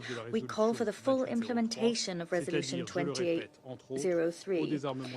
We also call, in so doing, for the disarmament of Hamas and Israel's withdrawal from Gaza. The developments on the ground must not prompt the Council to abandon the political objective. On the contrary, these developments make it more urgent for us to collectively rally behind that objective to preserve a two-state solution and guarantee both the legitimate rights of the Palestinian people and Israel's security in accordance with the New York Declaration. France will continue to work to that end. Thank you. I thank the representative of France for that statement. I now give the floor to the representative of Latvia. You have the floor. Thank you, Madam President. I thank Deputy Special Coordinator Ramiz Alakbarov for his briefing and the CSO representatives Ita Epstein and Mariam Barghoutis for their informative contributions. The Secretary General's quarterly report on the implementation of Security Council Resolution 2334 vividly depicts a bleak picture. The human rights, humanitarian and security situation in the West Bank, including East Jerusalem, continues to severely deteriorate.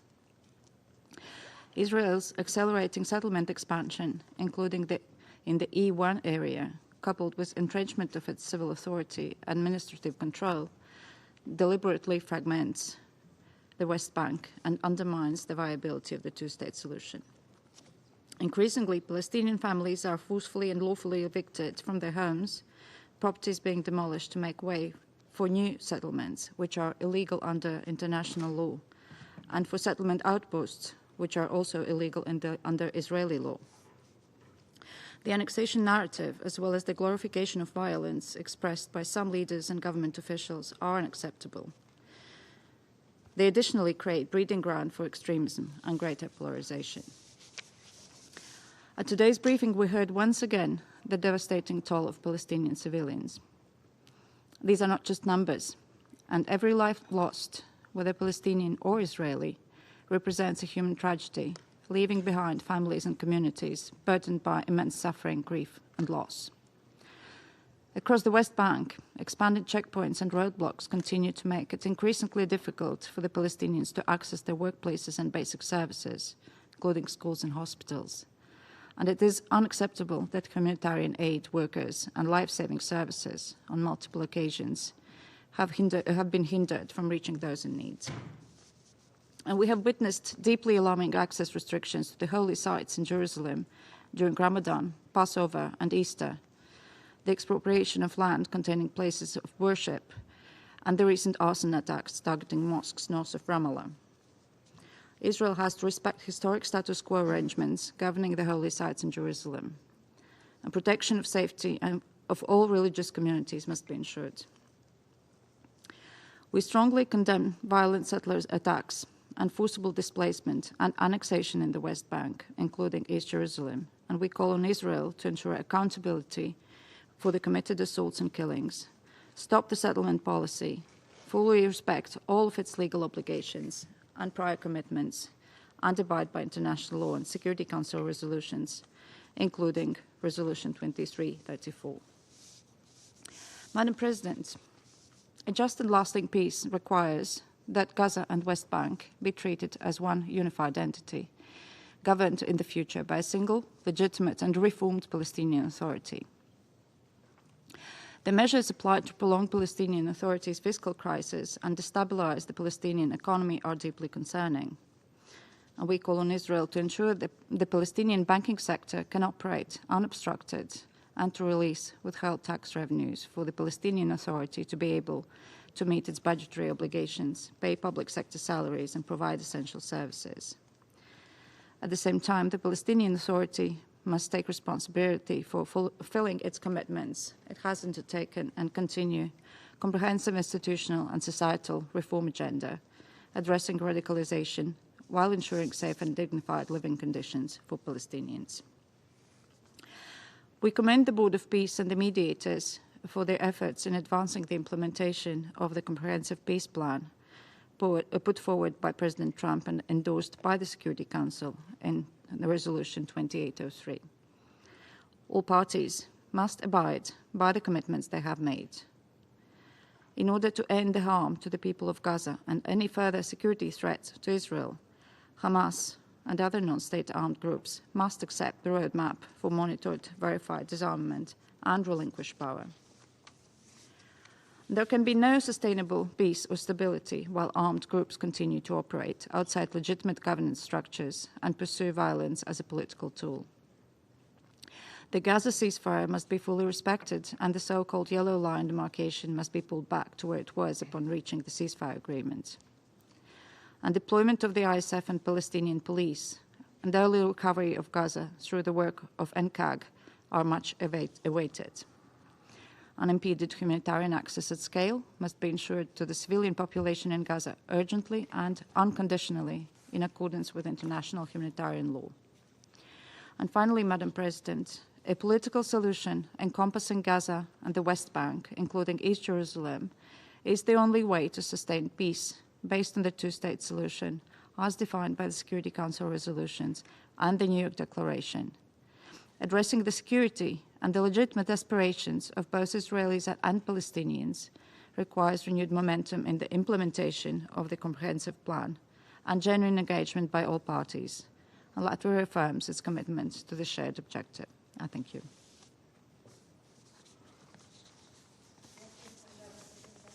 I thank the representative of Latvia for that statement. I now wish to give the floor to the Russian Federation.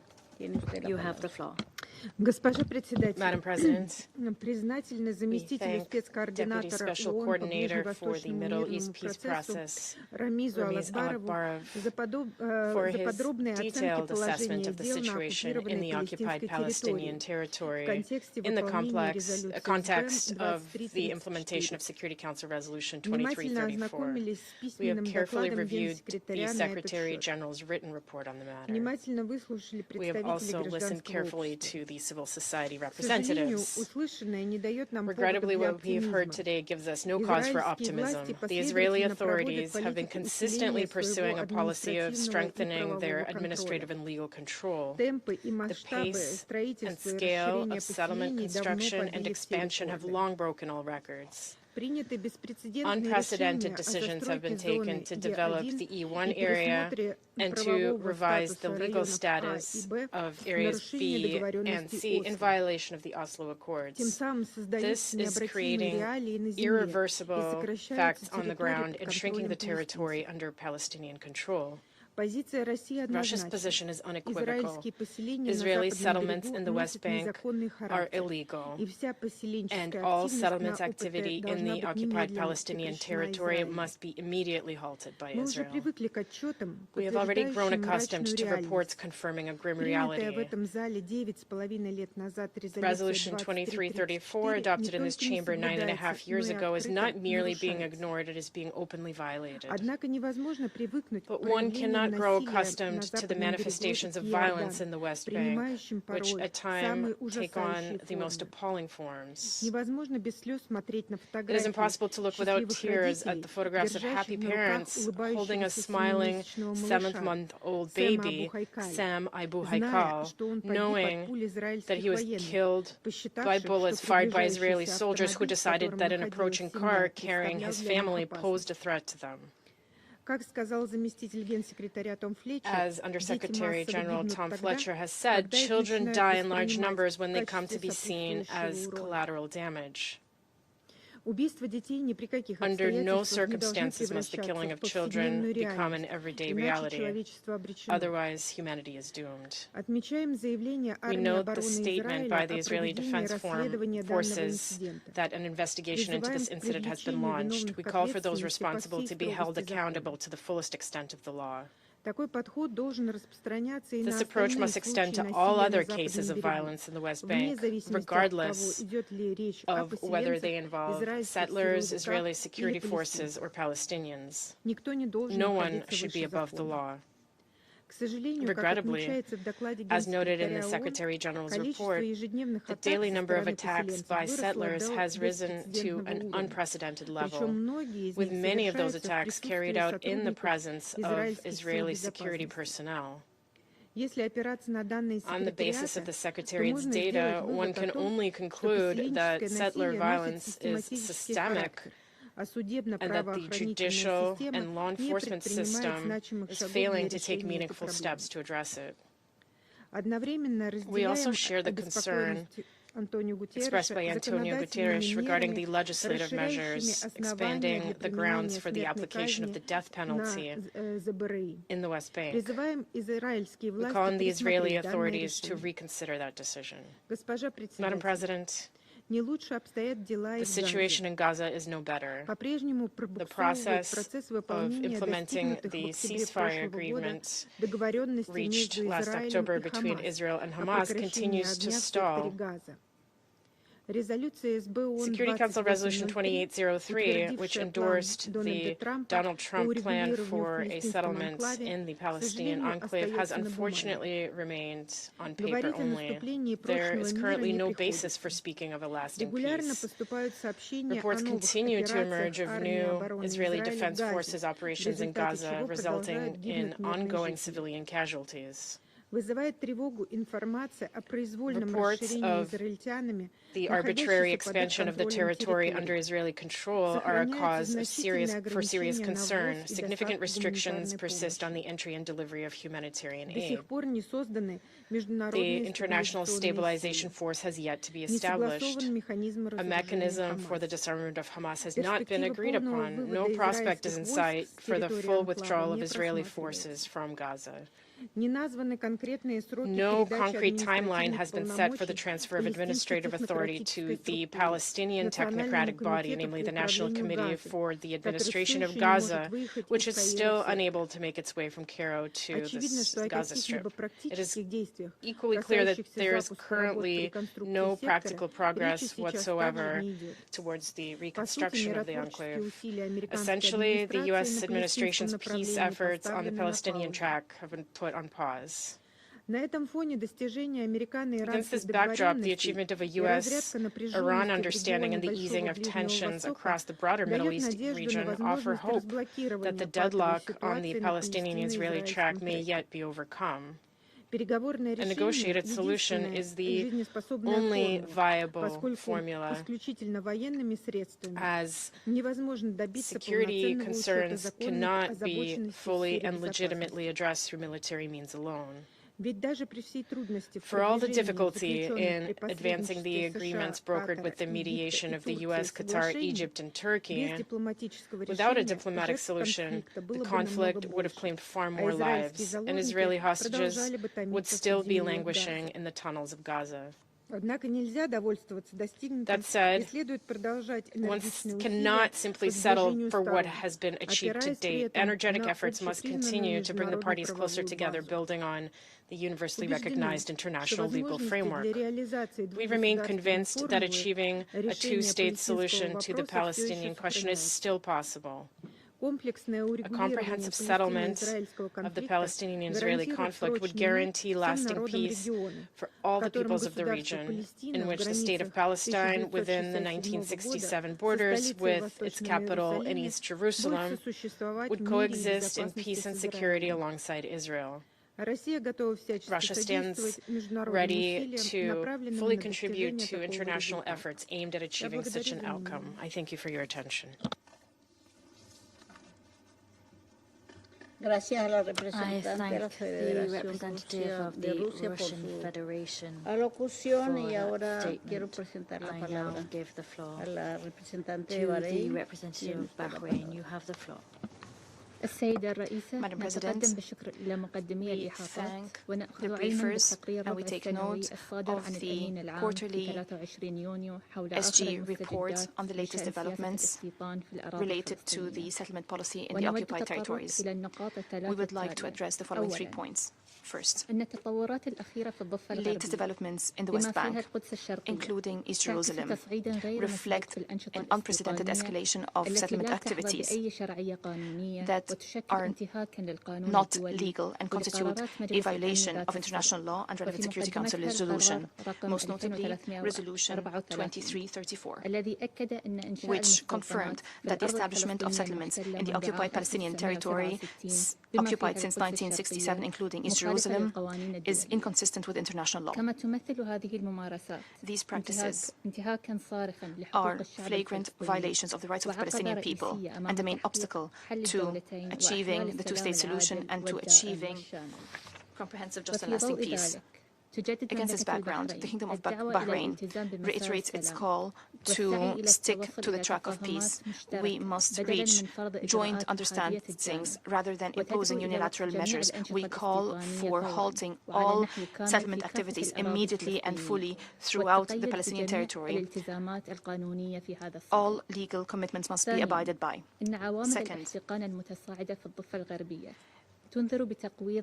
congestion factors in the West Bank undermine the gains at the humanitarian and security level. Settler violence is increasing in an unprecedented way without a deterrent. Civilians are being targeted. Mosques are being stormed and closed. Muslim and Christian holy sites are being attacked. These factors increase the seriousness of the situation and lead to more escalation and reverse any gains that have been achieved. The Kingdom of Bahrain calls for abiding by the peace narrative that unites peoples. We have to avoid anything that creates an environment of tension and reverses the gains. As we celebrate the International Day to combat hate speech, we recall the Bahraini Declaration on Freedom of Religion. This declaration renounces anything that calls for hatred. Third and finally, what is transpiring in the West Bank prompts us to talk about developments in Gaza. We recall in this context the holding of the emergency session in the Security Council on the 18th of June. We've heard during that session that we are concerned over lack of humanitarian access in Gaza. More than 2 million Palestinians are facing extremely difficult humanitarian conditions, as restrictions upon the delivery of humanitarian aid persists, as living conditions are deteriorating, as vital services are deteriorating. In this context, the Kingdom calls for supporting the Palestinian government. It is important to ensure complementarity between international and UN efforts on Palestine. In this regard, we reiterate our support to efforts made by the Board of Peace in implementation of Resolution 28.3. We look forward to the full implementation of the comprehensive plan to end the Gaza conflict. We look forward to moving to the second phase of the plan, especially as ensuring the success of the efforts of the Board of Peace in Gaza will have a positive effect on developments in the West Bank. In conclusion, the Kingdom of Bahrain reiterates that the success of peace tracks starts with establishing an independent, sovereign state of Palestine along the lines of the 4th of June 1967 with East Jerusalem as its capital, living side by side with Israel on the basis of the two-state solution.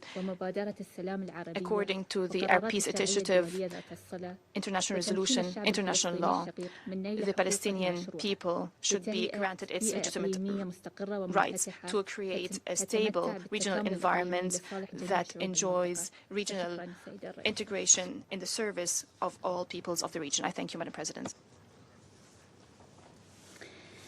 Gracias a la I thank representante the de Bahrein por representative of su Bahrain declaración for that para statement. conceder ahora I la now give palabra the a floor to Pakistán. Tiene usted la Pakistan. You palabra. have the floor.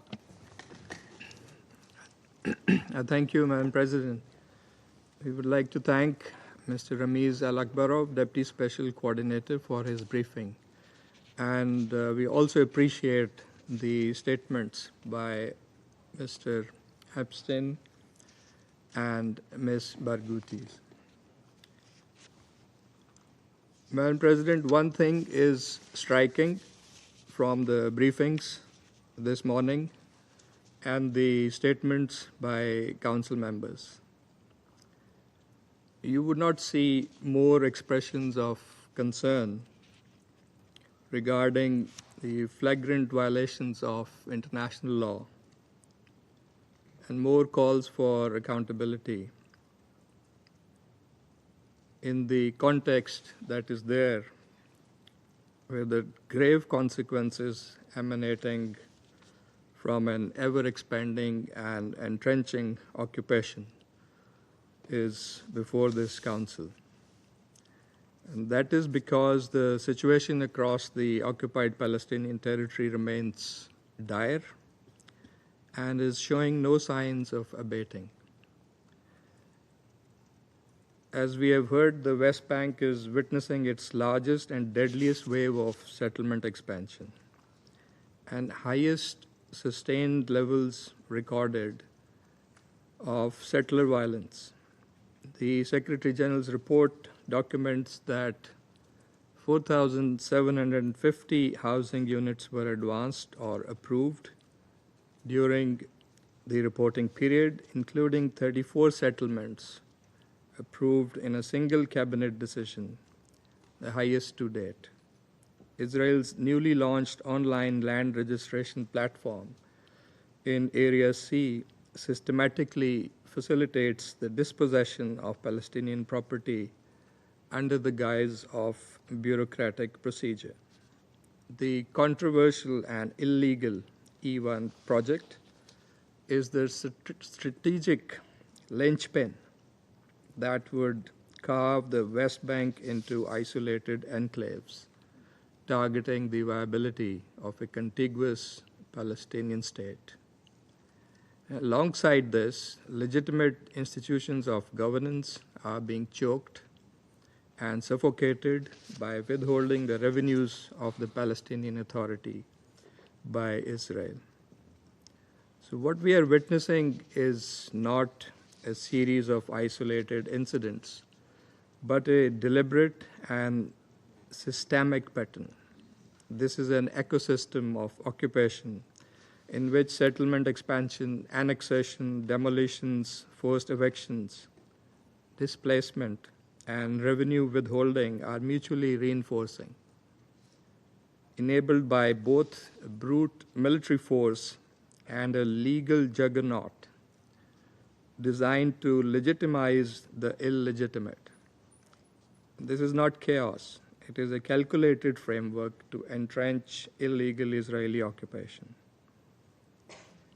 In this context, on June 18th, the foreign ministers of the Group of 8 Arab Islamic countries, of Pakistan as a part, condemned in the strongest terms the continued and escalating settler violence against Palestinians in the occupied West Bank, including recent attacks on various mosques. The ministers affirmed their total rejection of these deplorable attacks, as well as the continued illegal Israeli measures in the occupied Palestinian territory. Madam President, in Gaza, while the Board of Peace has overseen improvements in humanitarian conditions, the situation remains dire. Widespread hunger, severe shortages of clean water and medical care, inadequate sanitation, and the unchecked spread of disease have left more than 90% of the population living in catastrophic conditions. Despite the ceasefire, close to 1,000 Palestinians, including women and children, have been killed. The recent report of the Independent Commission of Inquiry is a scathing indictment of the deliberate targeting and killing of Palestinian children by the Israeli occupation forces. There must be accountability for this. President, all these grave developments need to be seen in the context of continuing statements by Israel rejecting the idea of a Palestinian state and hence the two-state solution. It is absolutely clear as to where lies the problem. In our view, piecemeal approach will not work. It is time for this Council to undertake a holistic assessment of the situation across all of the occupied Palestinian territory and firmly tackle the obstacles to peace. In this regard, the Council must first compel Israel to immediately and completely cease all settlement activities, which constitute a flagrant violation of international law. Second, all attempts at annexation of land, demolitions, forced evictions, and displacements of Palestinians must be halted and reversed. The Palestinian population must be protected from settler violence, and all perpetrators must be fully held to account. The Council must reiterate its firm rejection of forced displacement. Third, the Council must bring pressure to bear on Israel, the occupying power, to release without further delay the revenues of the Palestinian Authority to address the mounting fiscal crisis. And fourth, the comprehensive plan to end the Gaza conflict and Resolution 2803 must be fully implemented.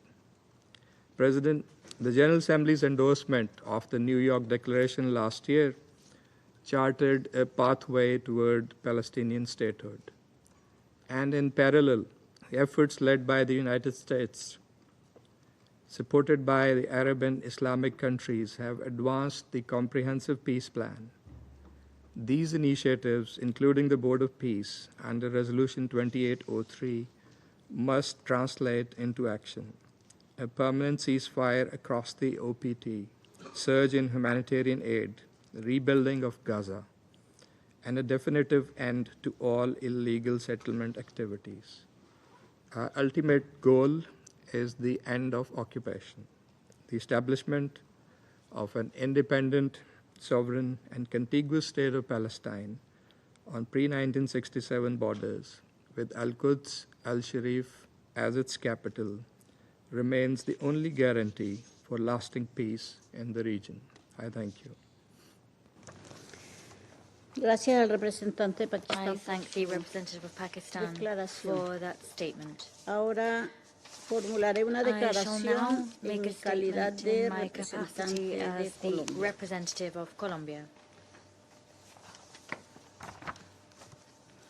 Agradezco al coordinador adjunto Deputy Special Coordinator por la Ramis información Al-Barov presentada. for his briefing. Agradezco I also igualmente wish al to thank doctor Dr. Itai Epstein y a la periodista Mariam Barghouti por compartir con este Consejo sus valiosas contribuciones.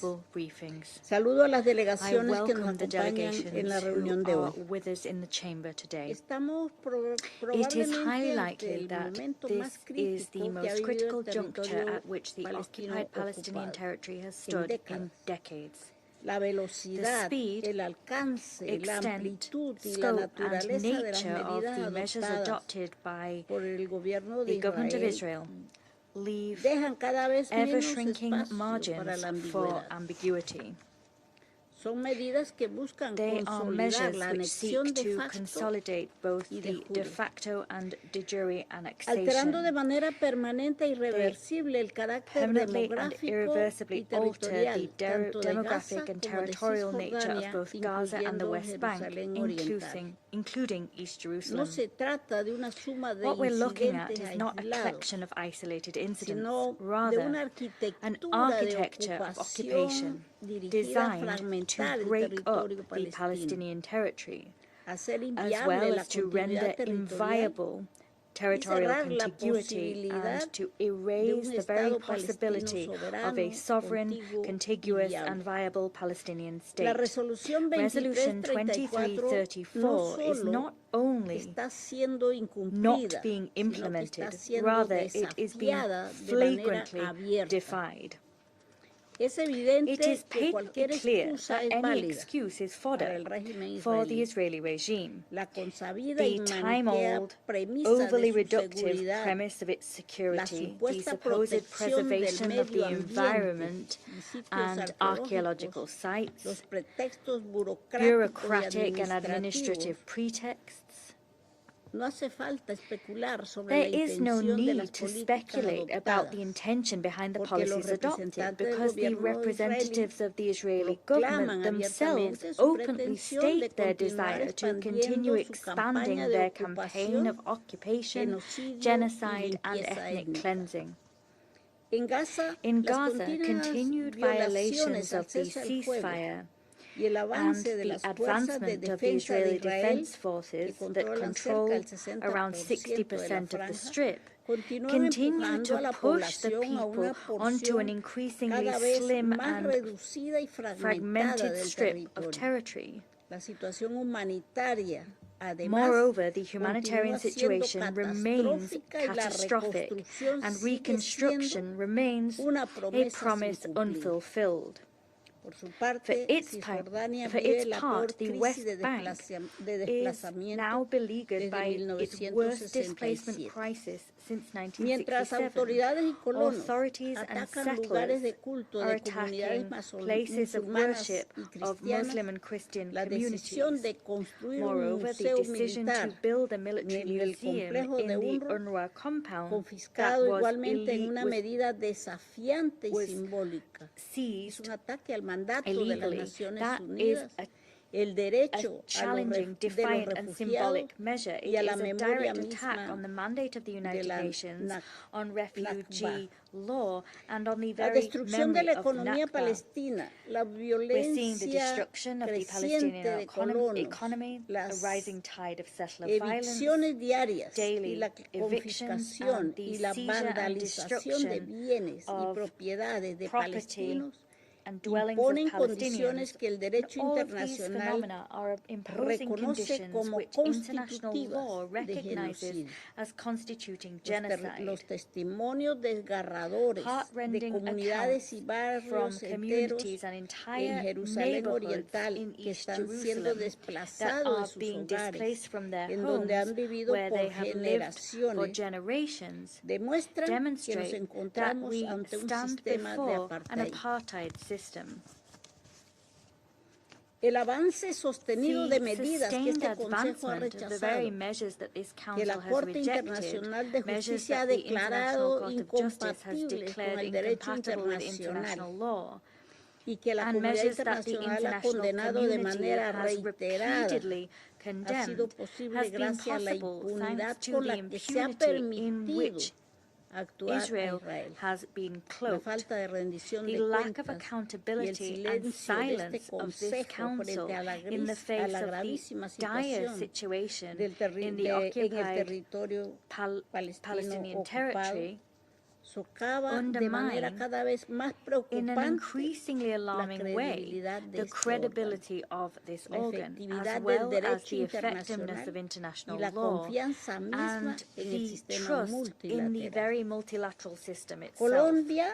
Colombia continues to harbor the hope that this council will, before it is too late, find the legal, political, and moral clarity necessary to act in accordance with the principles that it claims to defend. We continue to hope that the Council will muster the ability to send out an unequivocal message to those that expect protection, justice, and dignity from the United Nations. That message is that international law is not selectively applied, that the protection of human life is not something done on a hierarchical basis, and that for this Council, some lives are not worth more than others. I thank you for your attention. Vuelvo a asumir las I once funciones again de la presidencia del Consejo de Seguridad. The President of the Security Doy Council. ahora la I palabra now al give the floor observador to the permanente del permanent Estado observer observador of de the observer Palestina. state of Palestine. Tiene usted la You palabra. have the floor. Madam President, allow me at the outset to thank the three briefers, Mr. Al-Akbarov, Mr. Epstein, and Ms. Barghouti for their briefing, and to thank you for convening this meeting, and to thank all of my colleagues, the members of the Security Council, who spoke very clearly and loudly, demanding the implementation of a resolution that you've adopted in the year 2016, Resolution 2334. It is one of your resolutions. It is mandatory to be implemented, and for member states to abide with their obligations under the Charter of the United Nations to honor and respect and implement a resolution adopted by the Security Council. And that is also applicable to all resolutions adopted by the Security Council. Resolution 2334 could be summarized in two words: no annexation. I repeat, no annexation. It is an expression of the prohibition of acquisition of land by force, a peremptory norm of international law, and a principle enshrined in the UN Charter. A principle reaffirmed by the International Court of Justice in its 2024 advisory opinion, in which the court concluded, and I quote, "The sustained abuse by Israel of its position as an occupying power through annexation and an assertion of permanent control over the occupied Palestinian territory and continued frustration of the right of the Palestinian people to self-determination violates fundamental principles of international law and renders Israel's presence in the occupied Palestinian territory unlawful." End of quotation. Madam President, Israel has decided to entrench its occupation rather than bring it to an end. Whether in the Gaza Strip, where it has unlawfully seized control over 70% of the Gaza Strip, or in the West Bank, where it has effectively annexed over 60% of the West Bank and all of East Jerusalem. This is not only illegal, it is also contrary to President Trump's plan and Resolution 2803, which explicitly state there should be no occupation and no annexation, and it aims at blocking the promised pathway for Palestinian self-determination and independent statehood. Prime Minister Netanyahu declared once again in recent days, and I quote, "Between the sea and the Jordan River, there is no room for two states," end of quotation. So what is Netanyahu proposing exactly? A one-state solution with equal rights for all those living between the river and the sea? Or genocide, ethnic cleansing, and apartheid?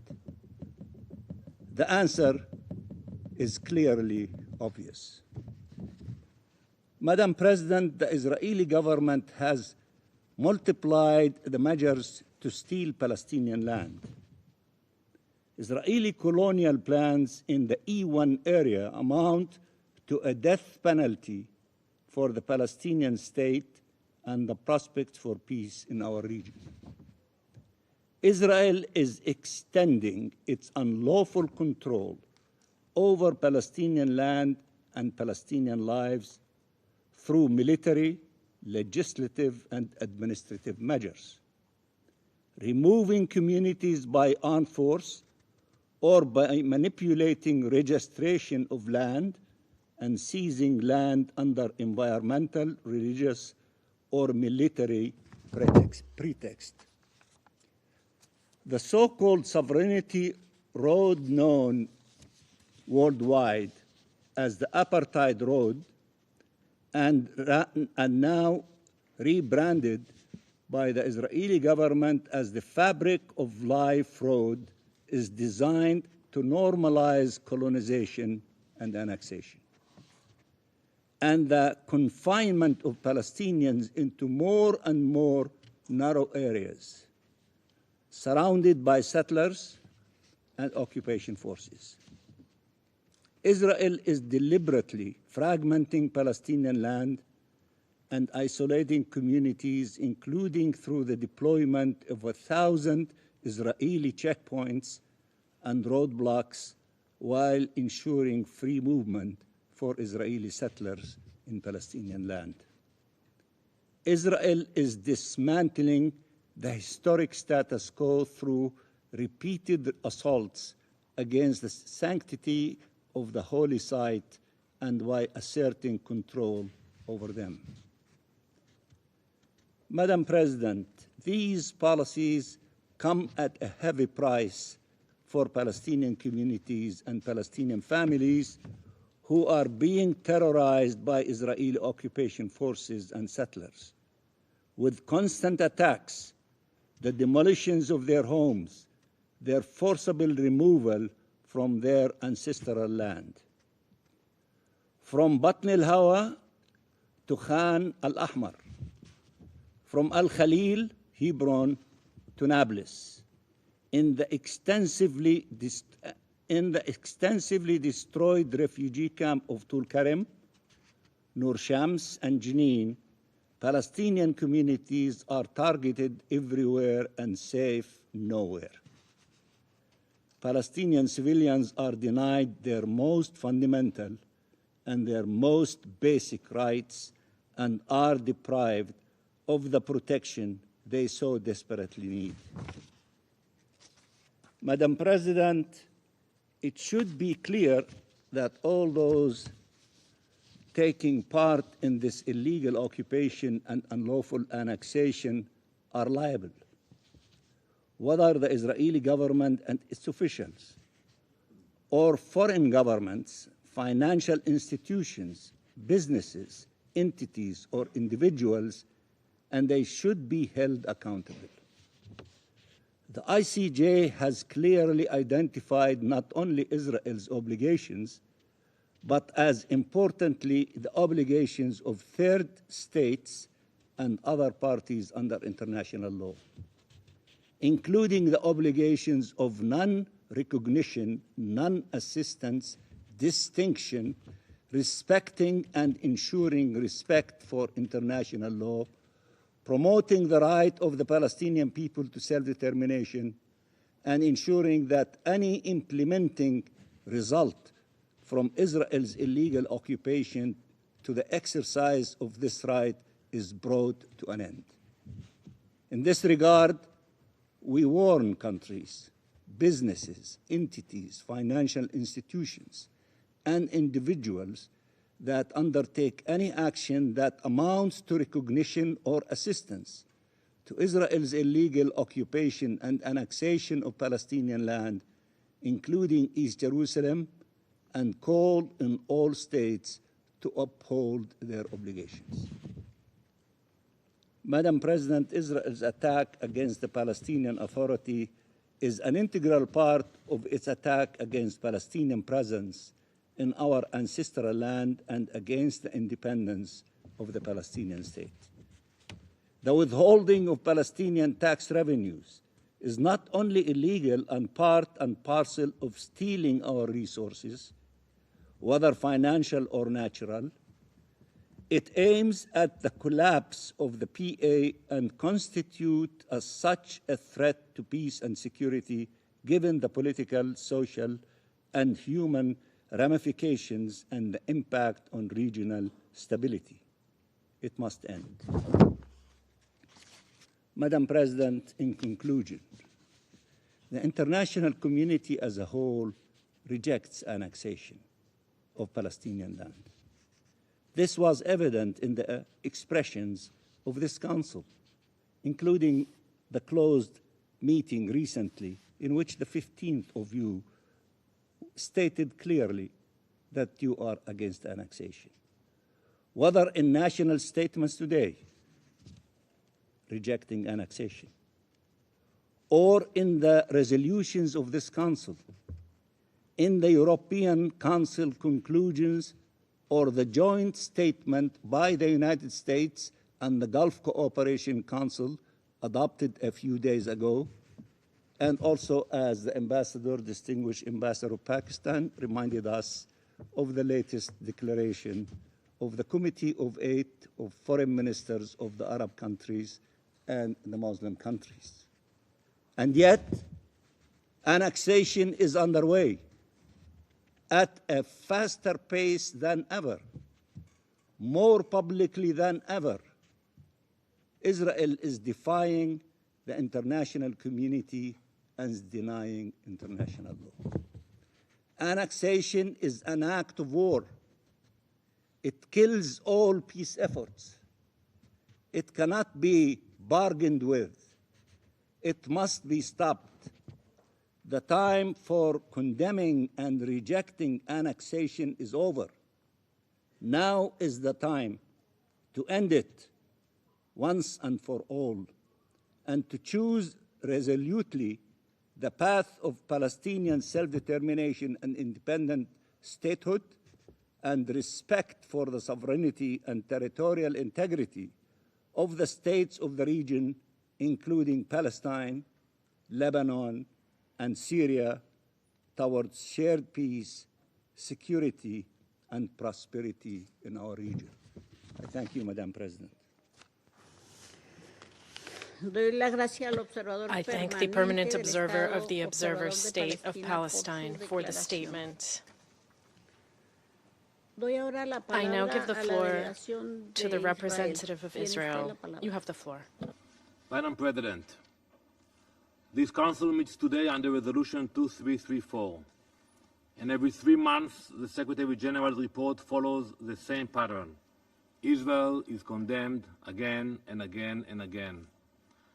Members from the Hamas-run Gaza Ministry of Health are quoted as fact. The numbers from their accusations against Israel are accepted first and examined later, if at all. I would like to thank Mr. Ramiz Al-Bagharov for his briefing, but just look at the other briefers invited here today. This time the presidency made an extra effort. It found some of the most radical anti-Israel voices it could find. These are not neutral experts. Definitely not. Mr. Itai Epstein, if you look at the social media, even compared President Trump and Prime Minister Netanyahu to Hitler a few months ago.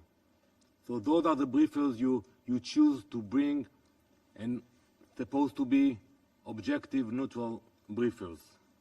That's unfortunate. Madam President, since October 7th, this Council has heard the same accusations against us again and again. Accusations, Israel, that we are intentionally kill civilians, that Israel intentionally targets doctors, aid workers, and journalists. Time and again, I have come here and said clearly, Israel does not target civilians. Israel does not target journalists. Israel targets terrorists. But many of you today chose to repeat the same accusations. That is the UN on anti-Israel autopilot. And how it works? A claim is made against Israel. The UN repeats it, and then the world condemns it. Then when the truth comes out, it takes time, sometimes weeks, months, years. No apology, no correction, no retraction. They move on. We will not move on. We will put the truth on the record. Let me show you a few examples. This is Muhammad Nasser Abu Awadi. He was eliminated in Gaza on the 23rd of December 2023. After that, UNESCO condemned Israel. Audrey Azoulay, UNESCO's Director General, told the world he was a journalist for the Al Istiklal newspaper. But earlier this year, not us, the Palestinian Islamic Jihad themselves, they exposed the truth. They confirmed that Abu Wadi was serving in their military wing. Journalist or terrorist?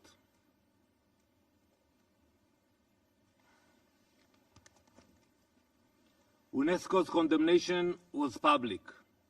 Its correction still missing. And this is not one name or one example. This is a machine. Even the Committee to Protect Journalists has removed 8 Palestinian journalists from its database.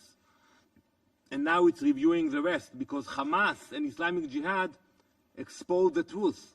Those so-called journalists were their own fighters, terrorists. Just last week, here in New York, the same propaganda campaign was repeated here by New York's city's mayor. Mr. Mamdani stood before a crowd. First, he compared AIPAC to monsters that move dark money. That's the language he used. Then he moved to talk about Gaza. He accused Israel of killing thousands of civilians. He said Israel killed an Al Jazeera journalist, Ahmad Wisha. Mr. Mamdani, we have the video. We have the evidence. This is Ahmad Wisha, the one that you condemned us for eliminating. A Hamas terrorist, a sniper in Hamas's military wing. We have the video. You can see him armed in the streets of Gaza. Journalist or a terrorist? You tell us. This is the machine. Hamas makes a claim. The NGO, ecosystem, rapporteurs, briefers, they all repeats the lies. And then a UN report rubber stamps it. The world media broadcasts it, and Israel is condemned before the facts are even checked. We see the same pattern with UNRWA. In October 2024, the Secretary General himself condemned in a statement an Israeli strike that eliminated Muhammad Abu Itawi, an UNRWA employee. I think it was over the weekend, late at night, the SG put that statement. He called him another one of our UNRWA colleagues. But who was that colleague that the Secretary General put such an emotional statement? He was a Hamas Nukba commander, a terrorist involved in the October 7th massacre near Re'im. UNRWA worker or a terrorist? Again, you should tell us. This is not one-off. For years, Israel warned this council that Hamas has infiltrated UNRWA. For years, you ignored it. Now UNRWA itself has fired 70 employees over security concerns. Security concerns about what? About Hamas. And still, this report condemns Israel. That is a problem. The obstacle to peace is not Israel. It is the radicals. It is Hamas. If you will not listen to Israel, then listen to the Gazans risking their lives to say it. On Friday, Palestinians in Gaza called for a day of rage against Hamas. But the protests could barely take off. Why? Because Hamas sent armed men into the streets, it threatened protesters as collaborators, and it warned them they could be executed. That is Hamas rule, and they are not only terrorizing Gazans. Hamas is directing terrorism across the region, also in Judea and Samaria.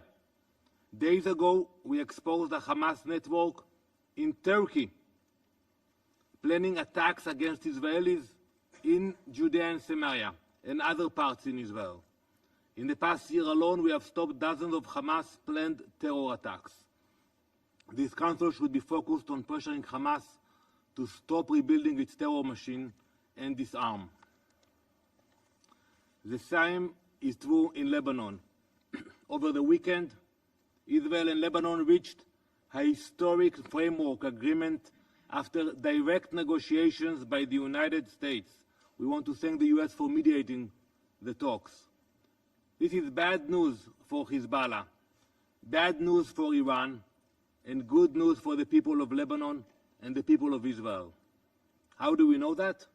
Because Hizbullah condemned it, Iran condemned it, they called it a disgrace.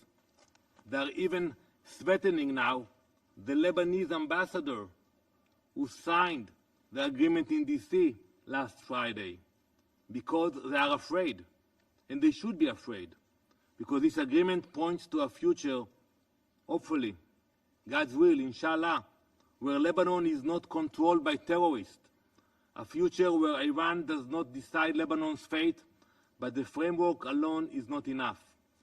The implementation, that's what counts. The Lebanese armed forces must deploy, Hezbollah must be removed, and Iran must be pushed out from Lebanon. Israel does not want to remain in Lebanon. We are there for one reason, to protect our people from Hezbollah. So I ask you today, put your pressure where it belongs, on Hezbollah to disarm, on Hamas, not on us. Madam President, the irony is impossible to ignore. Today, as we speak, the UN opens its high-level conference on counter-terrorism. The Secretary General will speak, ministers will speak, and counter-terrorism chiefs will gather. Everyone will talk about fighting terror. But when Israel actually fights terror, we are being condemned for that. That is hypocrisy. We have lived the consequences of terror. Today, in that conference, Rachel Goldberg-Polin will address the conference. She will speak as a mother whose son Hirsch was taken hostage by Hamas and murdered in a terror tunnel in Gaza. This council should listen to Rachel Goldberg-Polin, should listen to the victims of terror, listen to the country fighting terror day and night. Madam President, before I conclude, I was here in this room 10 years ago. I was actually sitting on the same chair 10 years ago when that resolution passed. I warned my colleagues that the resolution would not bring peace. I said it would be a victory for terror. I wish I had been wrong, but I was not. It became exactly what we warned. It's another weapon against Israel, a distraction from the terrorists blocking peace. This report makes the same mistake, trying to pressure Israel, excusing rejectionism, ignoring the Palestinian terrorist organizations blocking peace. So today, do not repeat the mistake. Put the pressure where it belongs, on Hamas, on Hizbullah, on Iran. Thank you. Doy las gracias a la I delegación de thank the Israel por su representative of declaración. Israel for that statement. No hay más There are oradores no more inscritos. names inscribed on the list of speakers. Invito ahora I now a los invite miembros del council Consejo a members celebrar to consultas informal oficiosas para consultations to proseguir el continue examen our del discussion tema. on this subject. Se levanta The la meeting sesión. is adjourned.